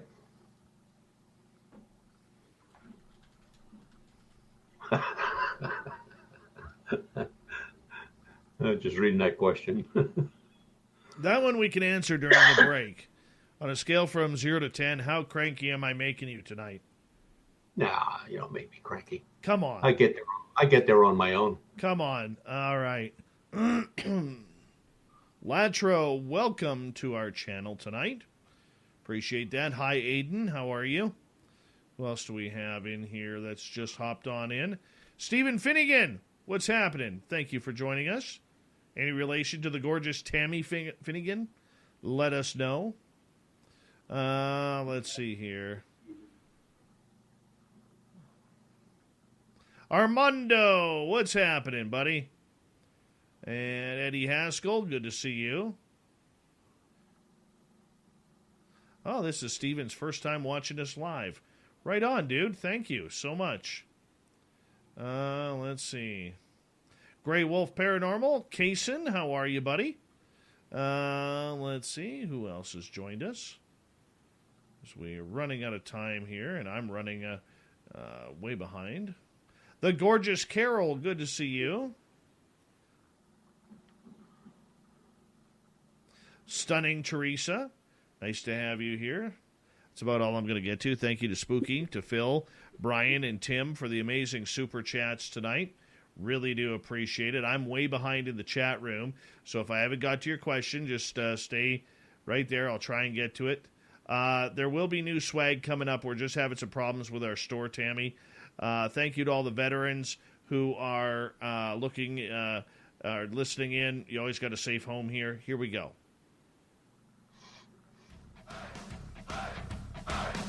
Would you like to connect with us? Head to spacedoutradio.com for all your latest show info. Now, back to Dave Scott and SOR. Third and final hour of Spaced Out Radio is underway tonight. My name is Dave Scott. Thank you so much for taking the time to join us. We really do appreciate earning your listening ears wherever you are on this beautiful planet we call Earth. Thank you so much for tuning us in on our terrestrial affiliates around North America, digitally on TalkStream Live, Revolution Radio, and KPNL. All of our archives are free. Go to youtube.com/Spaced Out Radio. Just do old Davey the favor, hit that subscribe button. The Desert Clam has set the password for tonight in the SOR Space Travelers Club. Quatrail. Quatrail is your password. Use it wisely, Space Travelers, as the Clam sets the password each and every night right here on Spaced Out Radio. Our website is spacedoutradio.com. We have a plethora of features for you, including rocking out to Bumblefoot, reading Shirky Poo's Newswire, checking out our swag as well. Follow us on Twitter at Spaced Out Radio, Instagram, Spaced Out Radio Show, and now on TikTok at Spaced Out Radio. For the final time tonight, we introduce Butch Witkowski's Strange Days. Butch comes on in, rubs shoulders with the best of our audience, and, licks his mustache, talks some monsters, and then we get going with another show. That's what we're doing here as Butch joins us near the end of each month here on Spaced Out Radio. Butch, welcome back. Yes, sir. All right. Questions More from questions. our audience. We got a good one here. Braziloff is asking, Butch, do you have any juicy stories from Superstition Mountains, Arizona? Well, I lived out in Arizona for a while. I've been to the Superstition Mountains, but the stories out there range from everything from hidden gold to ghosts, all kind of paranormal stuff, UFO sightings. I mean, that whole area, it's just, you even get a weird feeling when you're there. Like, it's almost like you don't belong there, like go home. We don't want you here. But there's a great book. If you go on Google Arizona, what's it called? Arizona Trails, Superstition Mountains. And it's a large book, but boy, I'll tell you what, it's a great book because there's so many stories about the Superstition Mountains. And there's still people who go out there looking for gold. Same as around here. There are so many areas along the Gold Rush Trail, man, where people are still hunting for gold that may have been hidden by any type of prospector back in the day who didn't want to get robbed or killed for their gold. They think it's in the hundreds of millions of dollars. Oh, yeah. Oh, yeah. All right, let's move on to another question. Butch, this is from Big Dog. Have you ever heard about monster hunters? No, I can't say that I have. Okay, I have. So our good friend Swamp Dweller, who has a creepypasta YouTube channel, doing very well, successful. He has been in contact over the last couple of years with a gentleman who claims that he is in a monster hunting team. And literally, they try and communicate with monsters. Sometimes they fight with the monsters. I mean, it's hard to explain to really understand what this is all about. But apparently, it's a team of specialized people who literally go out into the forest and, if they have to, crack some heads on these monsters. And it's weird because I want to believe it. If it is true, I want to join it. But apparently it's a very secretive type group that's out there. I'll have to look into it. Yeah, I'll pass you the link on that for you to check out. And the stories are incredible. There's hours upon hours upon hours of stories of what these monster hunters have done.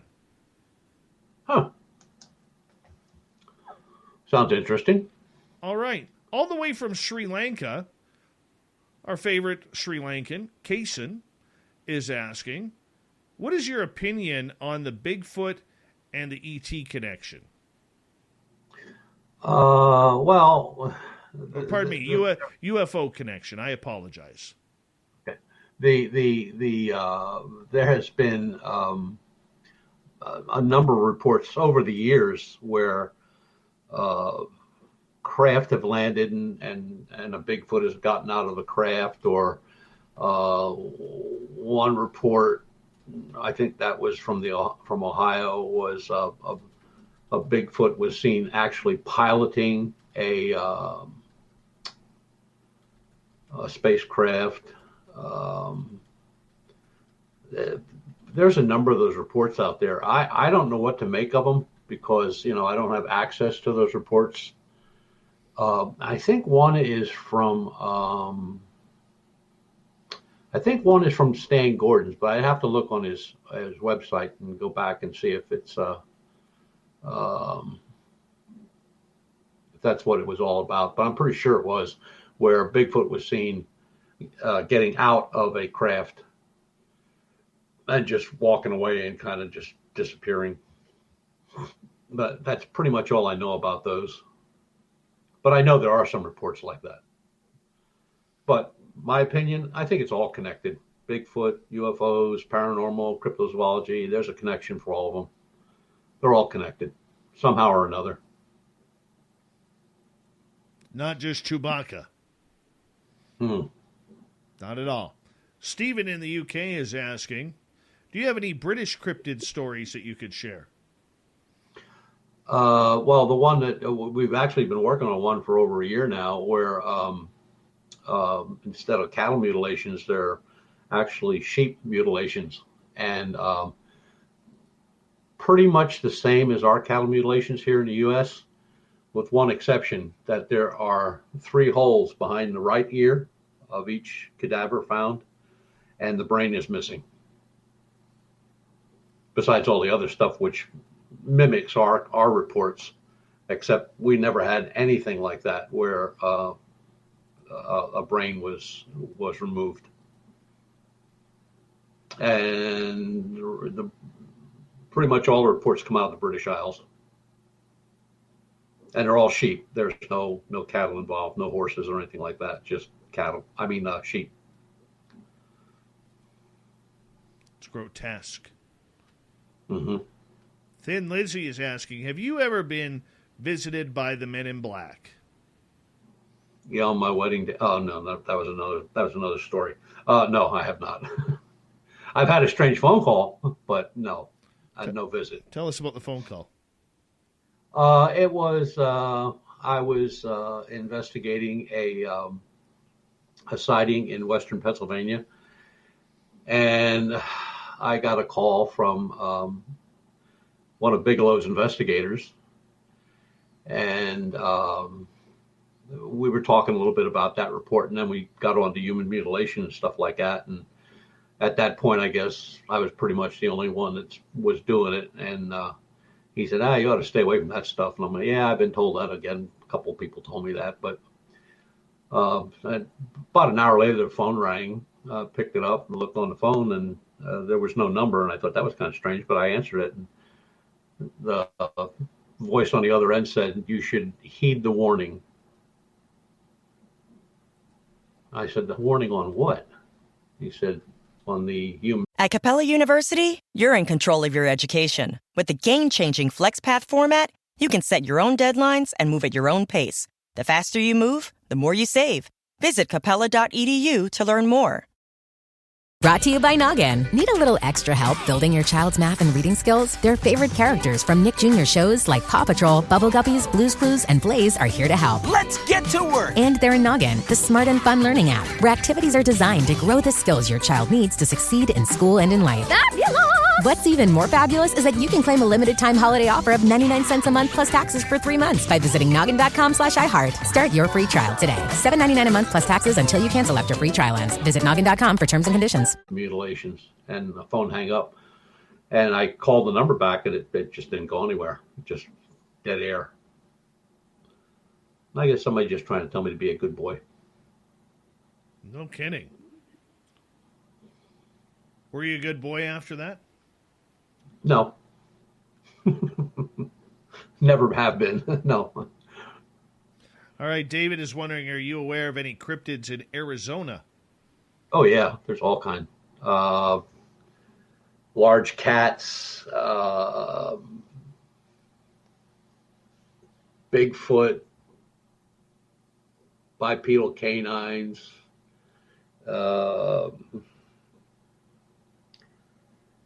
large snakes, lizards. A lot of stuff out in Arizona. UFOs, a lot. Tons of them. Don't they also have these little raptors running around there in the south near the Texas border? Yes. Yeah, right along the Texas border. Yeah, right off I-10. How come we're not hearing more reports about those things? Well, just the word raptor makes you think twice about going to look for something that has raptor in its name. Would you? No. I don't. No. You know what? I'm not a proponent for shooting these cryptids, but I think if I went for those little raptors, I definitely want an AR-15 with me. The only thing about raptors is raptors have never hunted alone.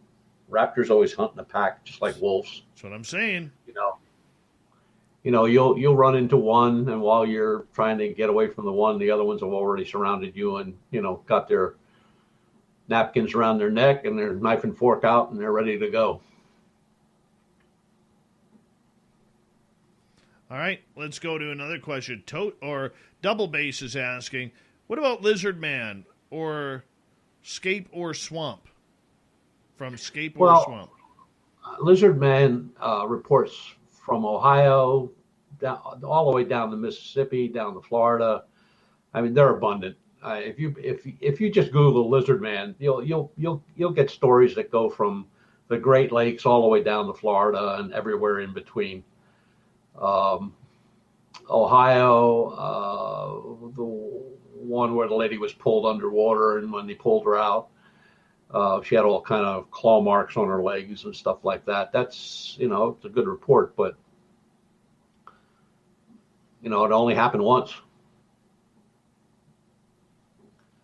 Although I think that's the same report where the lady and the gentleman that jumped in to pull her out, I think it was the lady that got a glimpse of it, and she described, like the creature from the Black Lagoon type of creature.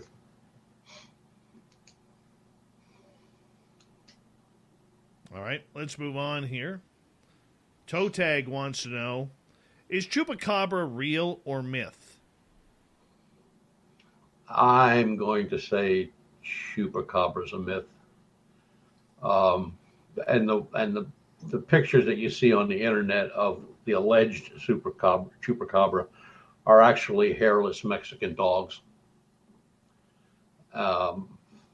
If you punch up a picture of a hairless, but I can't even pronounce what they're called in Mexican, but if you punch up a picture of a Mexican hairless dog and look at the creatures that they've captured or shot or got hit by vehicles, it's the same animal, just a hairless dog, but they're large. And, anything hairless is nasty looking. You see a bear that lost its hair. I mean, totally weird. But yourself, I think it's just something that developed in folklore over time and just kept on moving. All right. Grandmaster wants to know, what about orbs and rods? Do you believe in that phenomena? Orbs, I've seen a bunch of those. Never saw a rod, but there is, if you, and I think you can download the book for free on Amazon. Just Google in on Amazon, just put in rods in Japan. And there's two researchers out there that have been working on that for, oh my God, 10 or 15 years. And some stuff they can explain, some stuff they can't. It's not a big book, it's like 60, 70 pages, but it's a really good read. But if you have any questions on that's the way to go. Looks good. Okay, continuing on here. Grandmaster wants to know, what do you know about high-powered laser summoning? Seems to work. We have 2 high-powered lasers that you got to wear goggles and all that stuff with when you use them. And we've already, flashed them at something moving fast in the sky, and it slowed down and then pick up speed again. That's happened a couple times. So I'm assuming that whatever we were flashing it at, they got the message. Got to be careful with those things, though. One wrong flash, one reflection off anything shiny, and you're blind. There's no doubt about it. I mean, that's it. You're done. I had to point all of my lasers away from the runway, which is behind my house. Oh, yeah. I have lasers pointed up into my trees because I got 8 trees in my front yard that are pretty close together. And when I put my Christmas lights up, I got a bunch of them laser beams, that you're supposed to shoot at your house. No. I put it into my trees. So my trees right now look sparkly. My neighbor does that too. My neighbor does the same thing. But he has one set on the house, and he has 2 or 3 sets on the trees. And one night I'm out there, it was like, it was early in the morning. We were getting ready to go somewhere, and I just stepped out back, and I'm like, saw all these lights in the trees. And I'm like, what are they?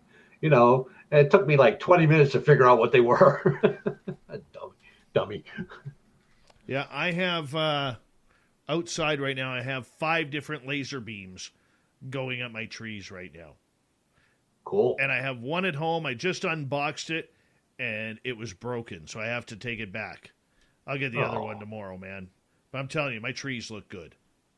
I got like 70, 80-foot trees in my front yard. Wow. Mine are about that in the backyard, yeah. I got 4 or 5 of them, oak. Yeah, no, mine are fir trees. Oh. So I can just wait to get some snow out there. Then my lasers are going to go crazy when the snow starts falling. It's going to be awesome. I love my Whit is wondering here, as we've got about 5.5 minutes left. Any interesting Bigfoot stories from North Carolina recently? Not recently. I've been working on the mauling of the school teacher in North Carolina. I haven't been paying much attention to anything else but that. They still don't know what tore her up. And plus, not far from that location was where they found the little boy who said the teddy bear took care of him. So I've been kind of spending time in those cases. And the one sheriff deputy's been really nice because I've talked to him a couple times now, and he said nothing. We don't have anything. He said we have no DNA match to anything, not that we know of anyway. But she was torn up pretty good, and it wasn't her dog. She had 2 dogs with her, and her dogs were tested, and no, it wasn't her dogs. Do you think that case will ever be solved? You know what? After all this time, and they have all the DNA that they allegedly got from wounds at the autopsy, I don't think they ever will. I really don't.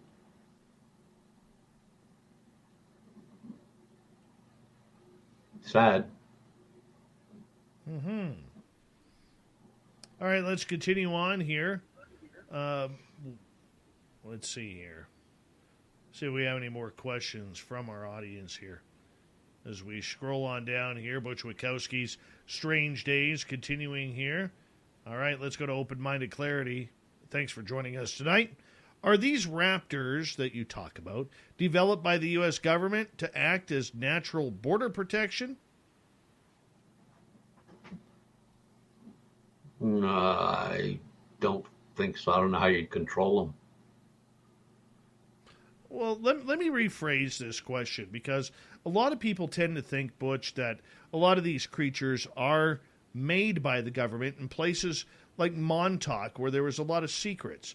Do you believe there are creatures running around that were created by the government itself, or any type of scientific experimentation?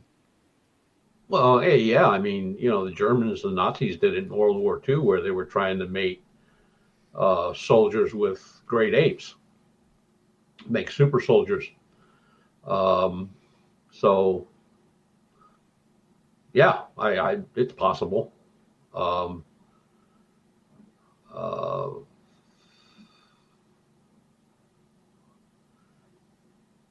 There was, I believe, was that Maryland? There was a closed up prison in Maryland where a creature of some sort got loose. There was no description of it, but it got loose. And next thing you know, there were military on the scene and all kind of police and all kind of, suit and tie guys. But the one guy that did get in, who was basically making a delivery, he said the one door was just ripped to shreds, a metal door. And then they caught him and said, "Get out of here." I went, okay. Who knows? Who knows what the governments, not just our government, all governments, they come up with some of the stupidest stuff. I mean, mating monkeys or apes with humans to make a super soldier. That makes no sense to me whatsoever. I mean, would have been cheap to feed them, just give them bananas. Very true. Coral is wondering, how do you know you have shadow people around? Well, there's a lot of reports of shadow people, but the one that is reported the most is, they call him the Hat Man. And it's just a shadow of a tall, thin guy wearing a hat, like a fedora, not a cowboy hat or anything like that. But there's reports of that guy like everywhere, in the woods, old buildings, old prisons, old hospitals, in people's homes. I have no idea what that would even be. I mean, that it just seems a little ludicrous that,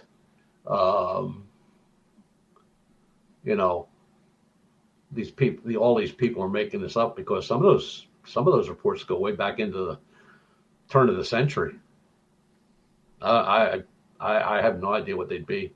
Like the Slender Man, is he for real or not? Don't know.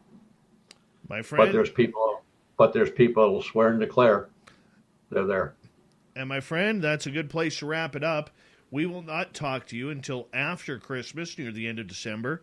So on behalf of Spaced Out Radio, Butch, I hope you and your family have just a wonderful Christmas dinner and family get-together, and Merry Christmas to you, your wife, and your son, and your grandkids, and everybody.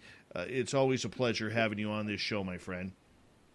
And the same to you and yours, and to all the SOR folks out there. What a group. What a group. They are good people, just like Yes, you. they are. Butch Witkowski's Strange Days. We'll talk to him at the end of the month for the year that was. Coming up next, the fedora-wearing John Hudson will join us for the Unbiased UFO Report. We got Shirky Poo's news, and we'll try and squeeze in the thought of the Dave.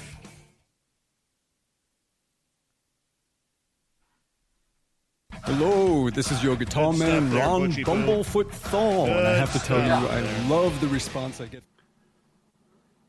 Thank you for a great... Always good stuff from this outfit. Yeah, not bad.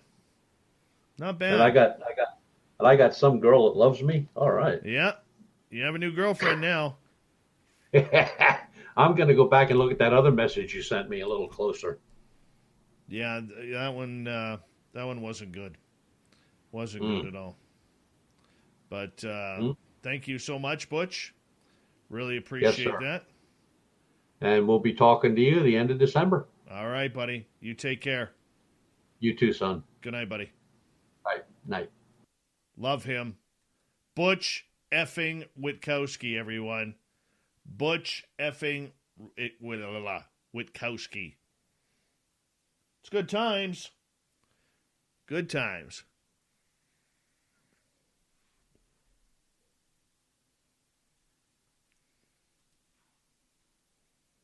All right, we're just waiting for the fedora-wearing John Hudson to join us.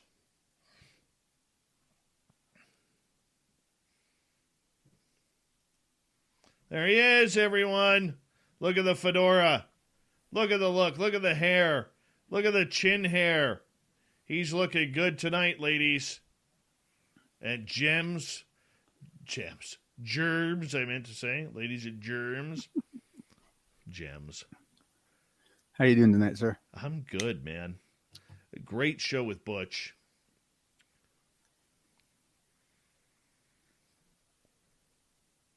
Excited to have you on, bud. Did you just get the story that I sent you? I didn't know if you had that one or not.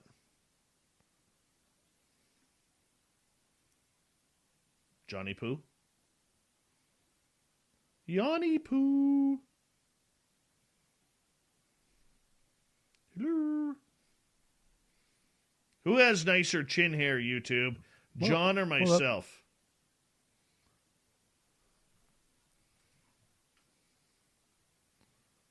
That was weird. I got disconnected here.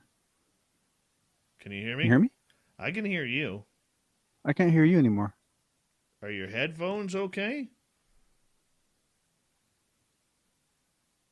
Hello.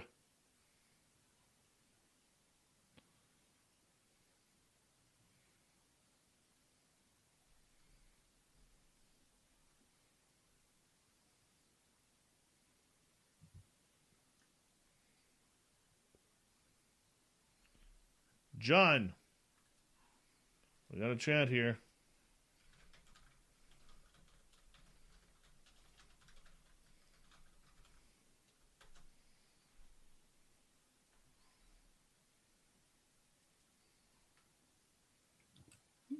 Say something? Testing 1 2, testing 1 2. I can't hear you at all. It's your headphones, dude.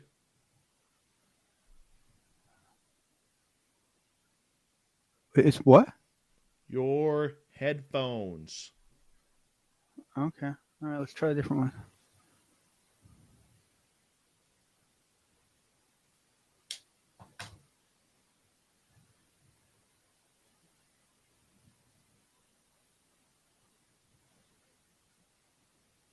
Okay, can you say something? Testing 1 2 3 4 5. 5 4 3 2 1. Weird.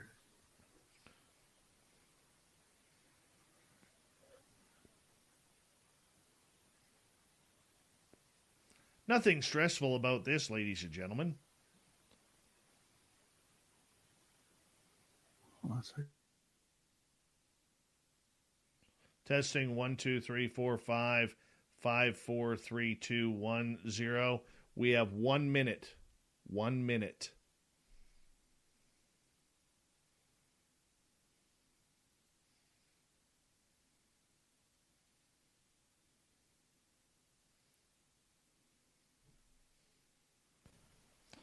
I can hear you, John.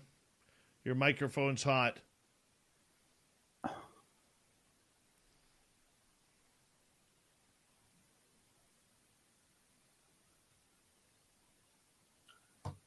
Hop in.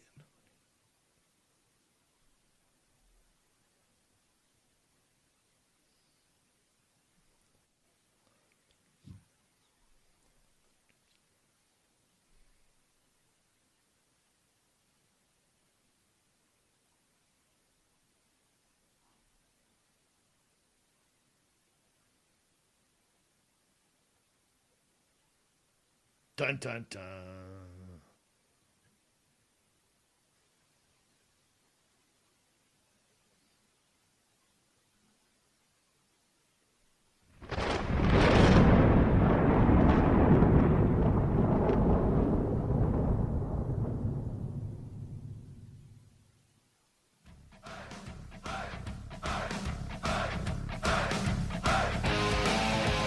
We rounded third. We're heading for home tonight on Spaced Out Radio.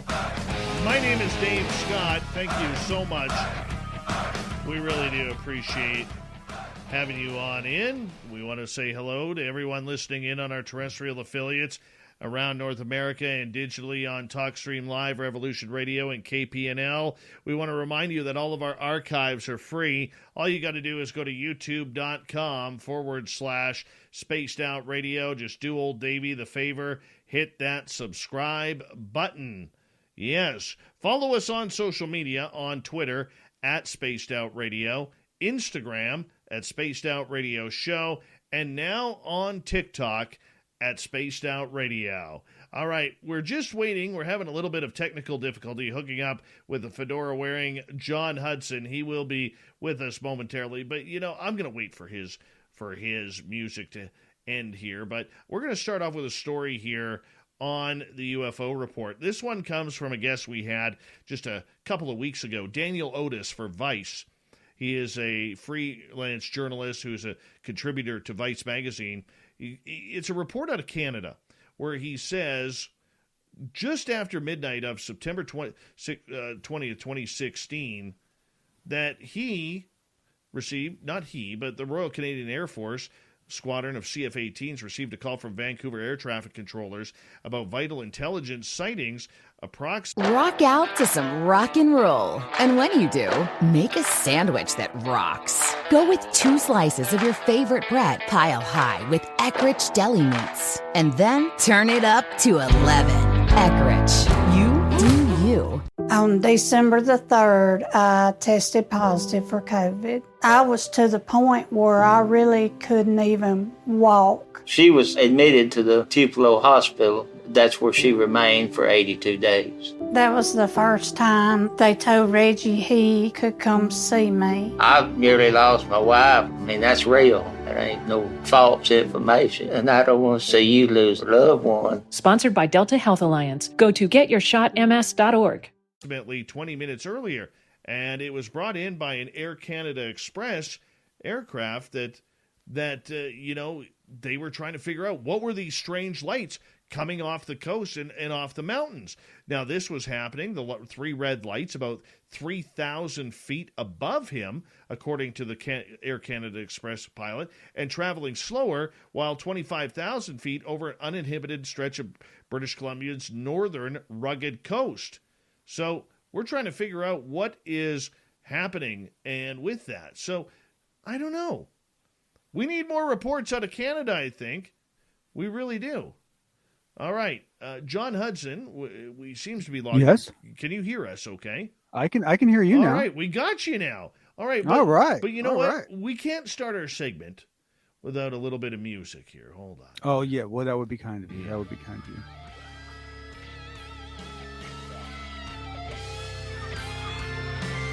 Oh, that's sounding good now. Sounding real good. So instead of me telling the UFO reports, we're going to bring in the fedora-wearing John Hudson.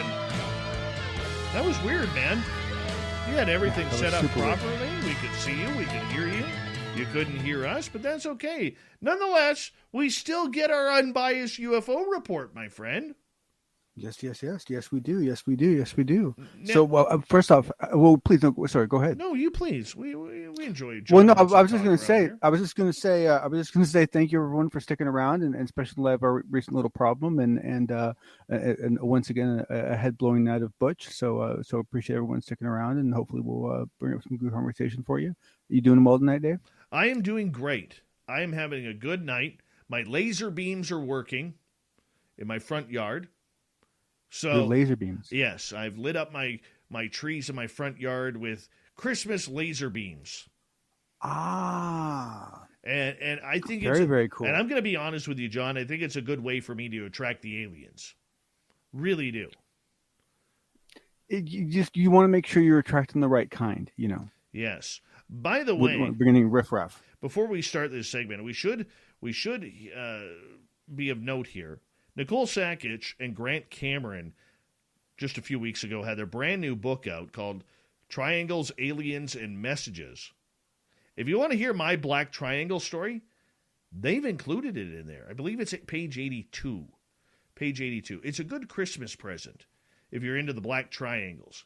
And Nicole and Grant are just so talented. They absolutely deserve, all the accolades they get for that book. Not just because you used my story, but it was a collection of amazing encounters that people have had. So, now, Dave, in your specific story, did what you see indicate to you at all it was a human-made craft or not? Oh no. There was the two. I've seen two. There was no sound on either of them. The first one was way more creepy than the second one. Way more creepy. And that was because earlier that day, I had called some friends up. This was a weekend, Saturday night. I had called some friends up and I asked them to come on over and have a beer on the patio. And we'll have a little fire because I got a little fire pit on my patio. And we'll watch some UFOs fly over. And we saw two that night, including the Black Triangle just a couple 1,000 feet over top of my house. Weird stuff, man. Even knowing what I now know, even having seen what I've now seen, if one of my neighbors, even one that I really liked, said, "Hey, John, come over tonight after dinner, have a drink. There's going to be some UFOs flying by. We can watch them as they go by." I honestly, Dave, I wouldn't know what to say. I really wouldn't. You go for that beer. You go for that beer. Oh man, I don't know. It's crazy. I don't know what I would say. Crazy. Did you get an opportunity to read Daniel Otis's article? No, I did. Wait, sorry, which one was this? Well, we'll talk about this one on Wednesday. The one I said. Okay. All right. What do you got for us tonight? Well, actually, it was kind of funny because I've had a whole night of technical challenges because the notes that I had prepared for you guys miraculously vanished. But I would say probably one of the best issues to talk about right now is the DoD is actually responding to the criticism that we are seeing about what their maneuver might have been. And if you think about it, let me just give you guys a little bit of a quick background, just because this has gotten kind of layered in that essentially, you had all these, sequentially, set up amendments, right, that were going. You get up to the Gillibrand amendment, which is kind of the one amendment to rule them all. And she's kind of adopted as much as she could of all the other ones and sucked it into hers. And so she's got this kind of, dominant one. And, we're all kind of like, ooh, this is nice. This is good and everything. Right. And there's actually good stuff in it. Right. It's actually well written. And boom, the DoD pops up with basically a press announcement and saying, hey, look, we've set up this new organization and it does kind of most of the stuff that's done in that thing, but not really. We're just letting you know we already did it. Like, it's no big deal, and it immediately made it look like they were like trying to do a trick. I mean, they were trying to pull fool everyone. And the fact that basically in a press conference room, they were actually specifically asked this and had to specifically respond to the fact that is this organization that they are standing up specifically designed to actually, basically obscure and basically undo. And it was interesting. What the reporter said was, and this really kind of ticked a nerve for the guy, was basically something along the lines of to undo the will of Congress. And he got very testy, and I'll include a link to it in my notes. But what I find so interesting is that one is that this would escalate to a point that in a DoD press conference room, someone would actually call out specifically Luis Elizondo and Christopher Mellon, and the fact that it was something that they'd written that was at the focal point of all this, right? So for those two names to be brought up, for the DoD to be called out for basically trying to obscure or slow this down, and then for them to actually respond, to actually acknowledge it as a valid complaint and respond to it in the way they did. Wow, I'm kind of blown away. Like I was really, I guess I was kind of naively kind of hoping that essentially, what the DoD was really doing was they were trying to get set up preemptively, and they were planning on merging and working together, and they weren't really trying to obscure and squash. And now, based on this DoD response that I saw, now I'm thinking I was being too optimistic. Now I'm thinking that they really were trying to do some squashing, and they got caught, and now they're trying to play all, oops, sorry. I mean, I don't know. Did you see it? I did. And I was surprised that they were basically telling people, don't pay attention to Elizondo, don't pay attention to Chris Mellon. They don't know what we're talking about. And the other point is, this is something, and look, I have been heavily questioning Luis Elizondo and Chris Mellon over the years. John, you've listened to us long enough before you joined us to know that I haven't been the most friendly person about this. But I'm telling you right now, my mind has changed. I really do believe they are on our side to an extent. On our side to try and get disclosure or some sort of confirmation out there. But here's the thing that really kind of got my mind going, John, was the fact that they also stated that they don't feel that the public or the government officials have a need to know about the information they are collecting. We do not have a need to know. Now, if I'm American, which I'm not, that is a very, very powerful statement. That, to me, is the second missile over the bow regarding the military-industrial complex telling elected government officials, you don't rule us, we rule you. You will do what we say. Yeah, no. I think it's pretty fair to say that this constitutes the, and we've actually seen some pretty strong pushback at certain points in this whole process. And I would say that this constitutes the most aggressive and obviously done out of fear, anger flash that we've seen out of the DoD through this entire process. I don't think we've ever seen them push back this hard. This is them. I think the Gillibrand Amendment caught them off guard. It did. I don't know how that happened, but I think it did. I think it really caught them off guard. But you know what? If I'm in the mainstream media in the U.S., this is a major story that is brewing right in front of every American, and it is public, and it is getting zero press.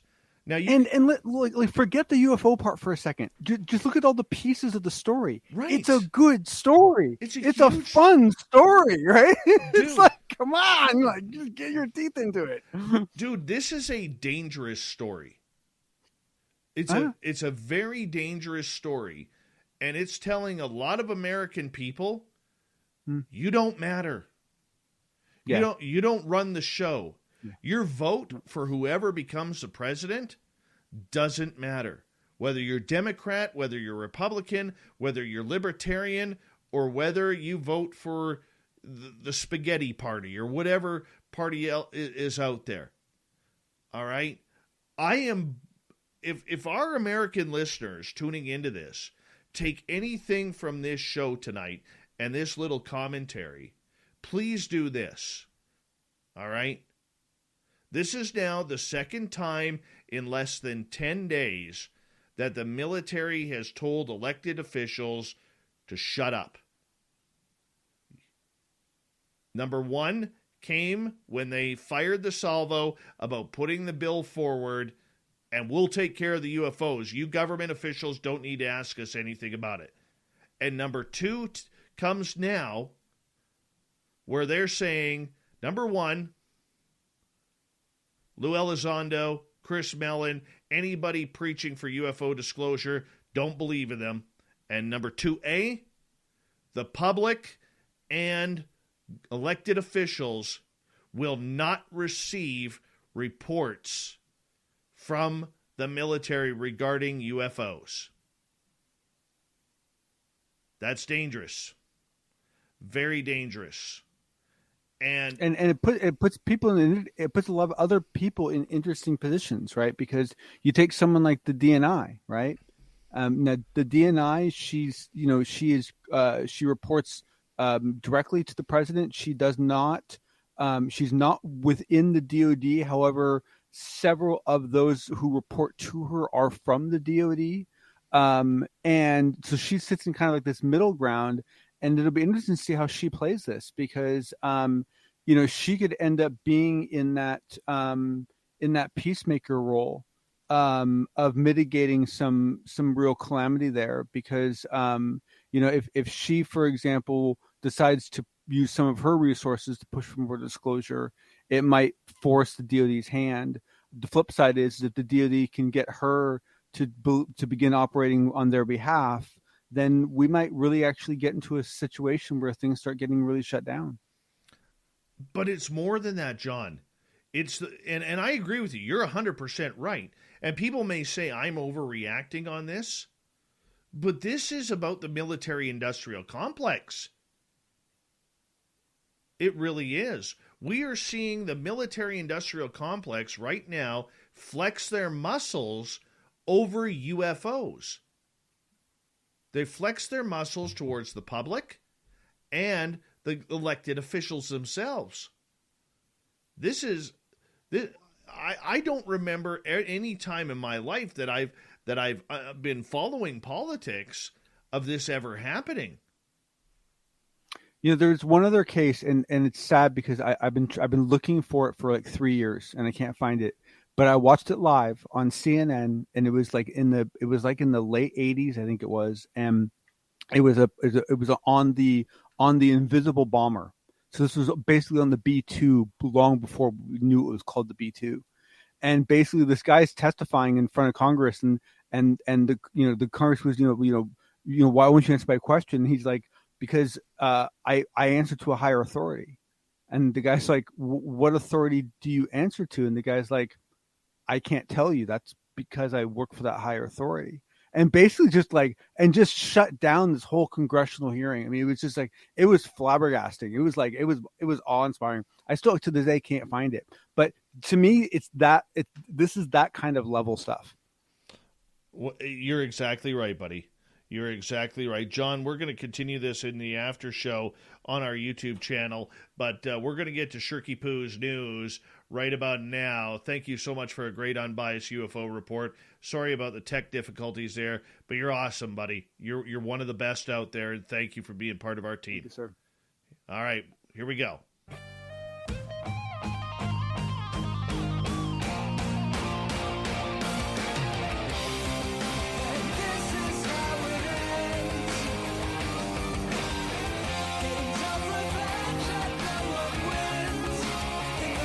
Let's get to Shirky Poo's news.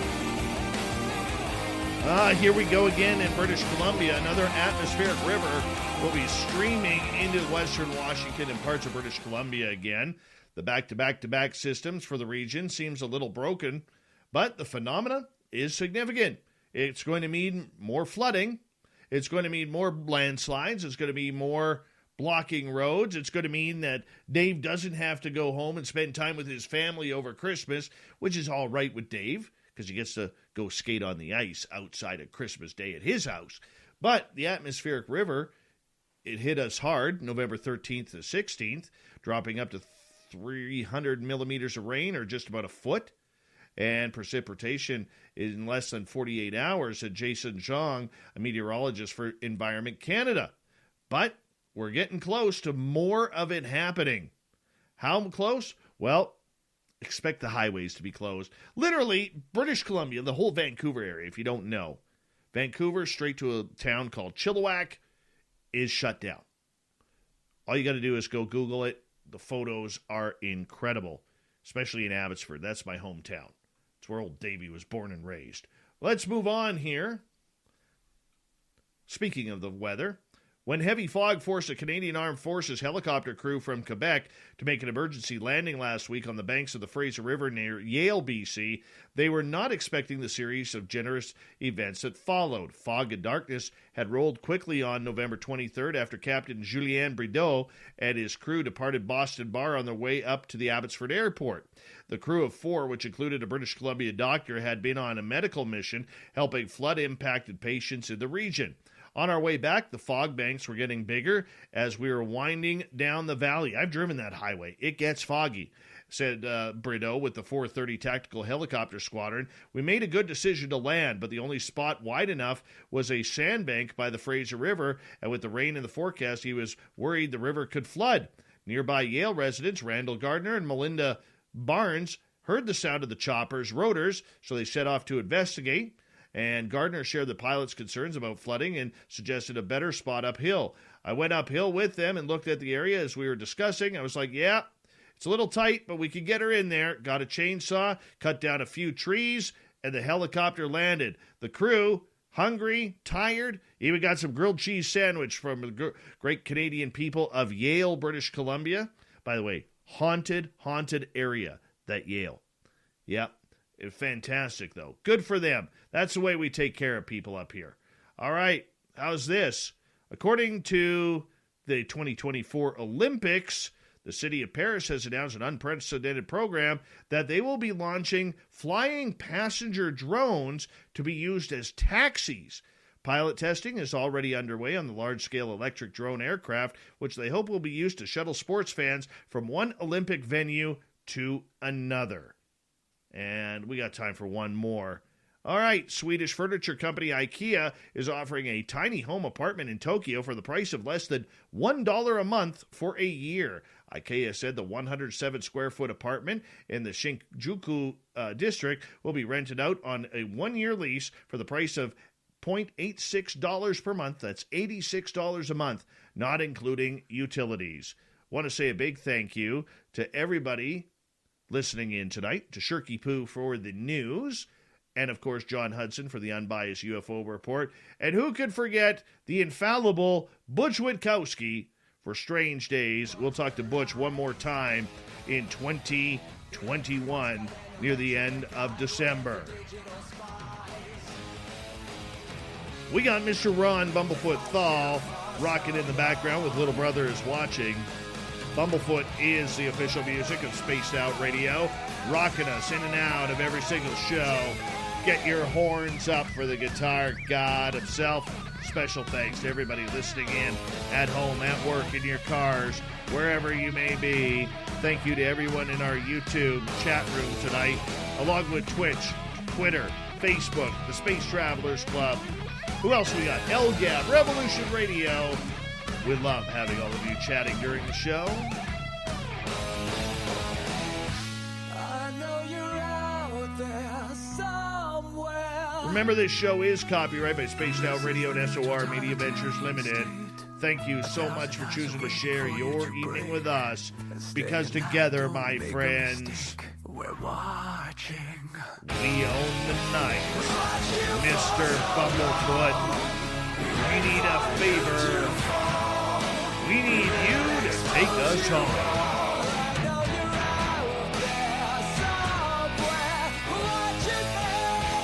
Yes, the Woo train has docked for the night. But soon, my friends, we shall ride again. Your seats are always available. Your tickets never expire. And if you want to bring a friend, we've got room for them too. Good night.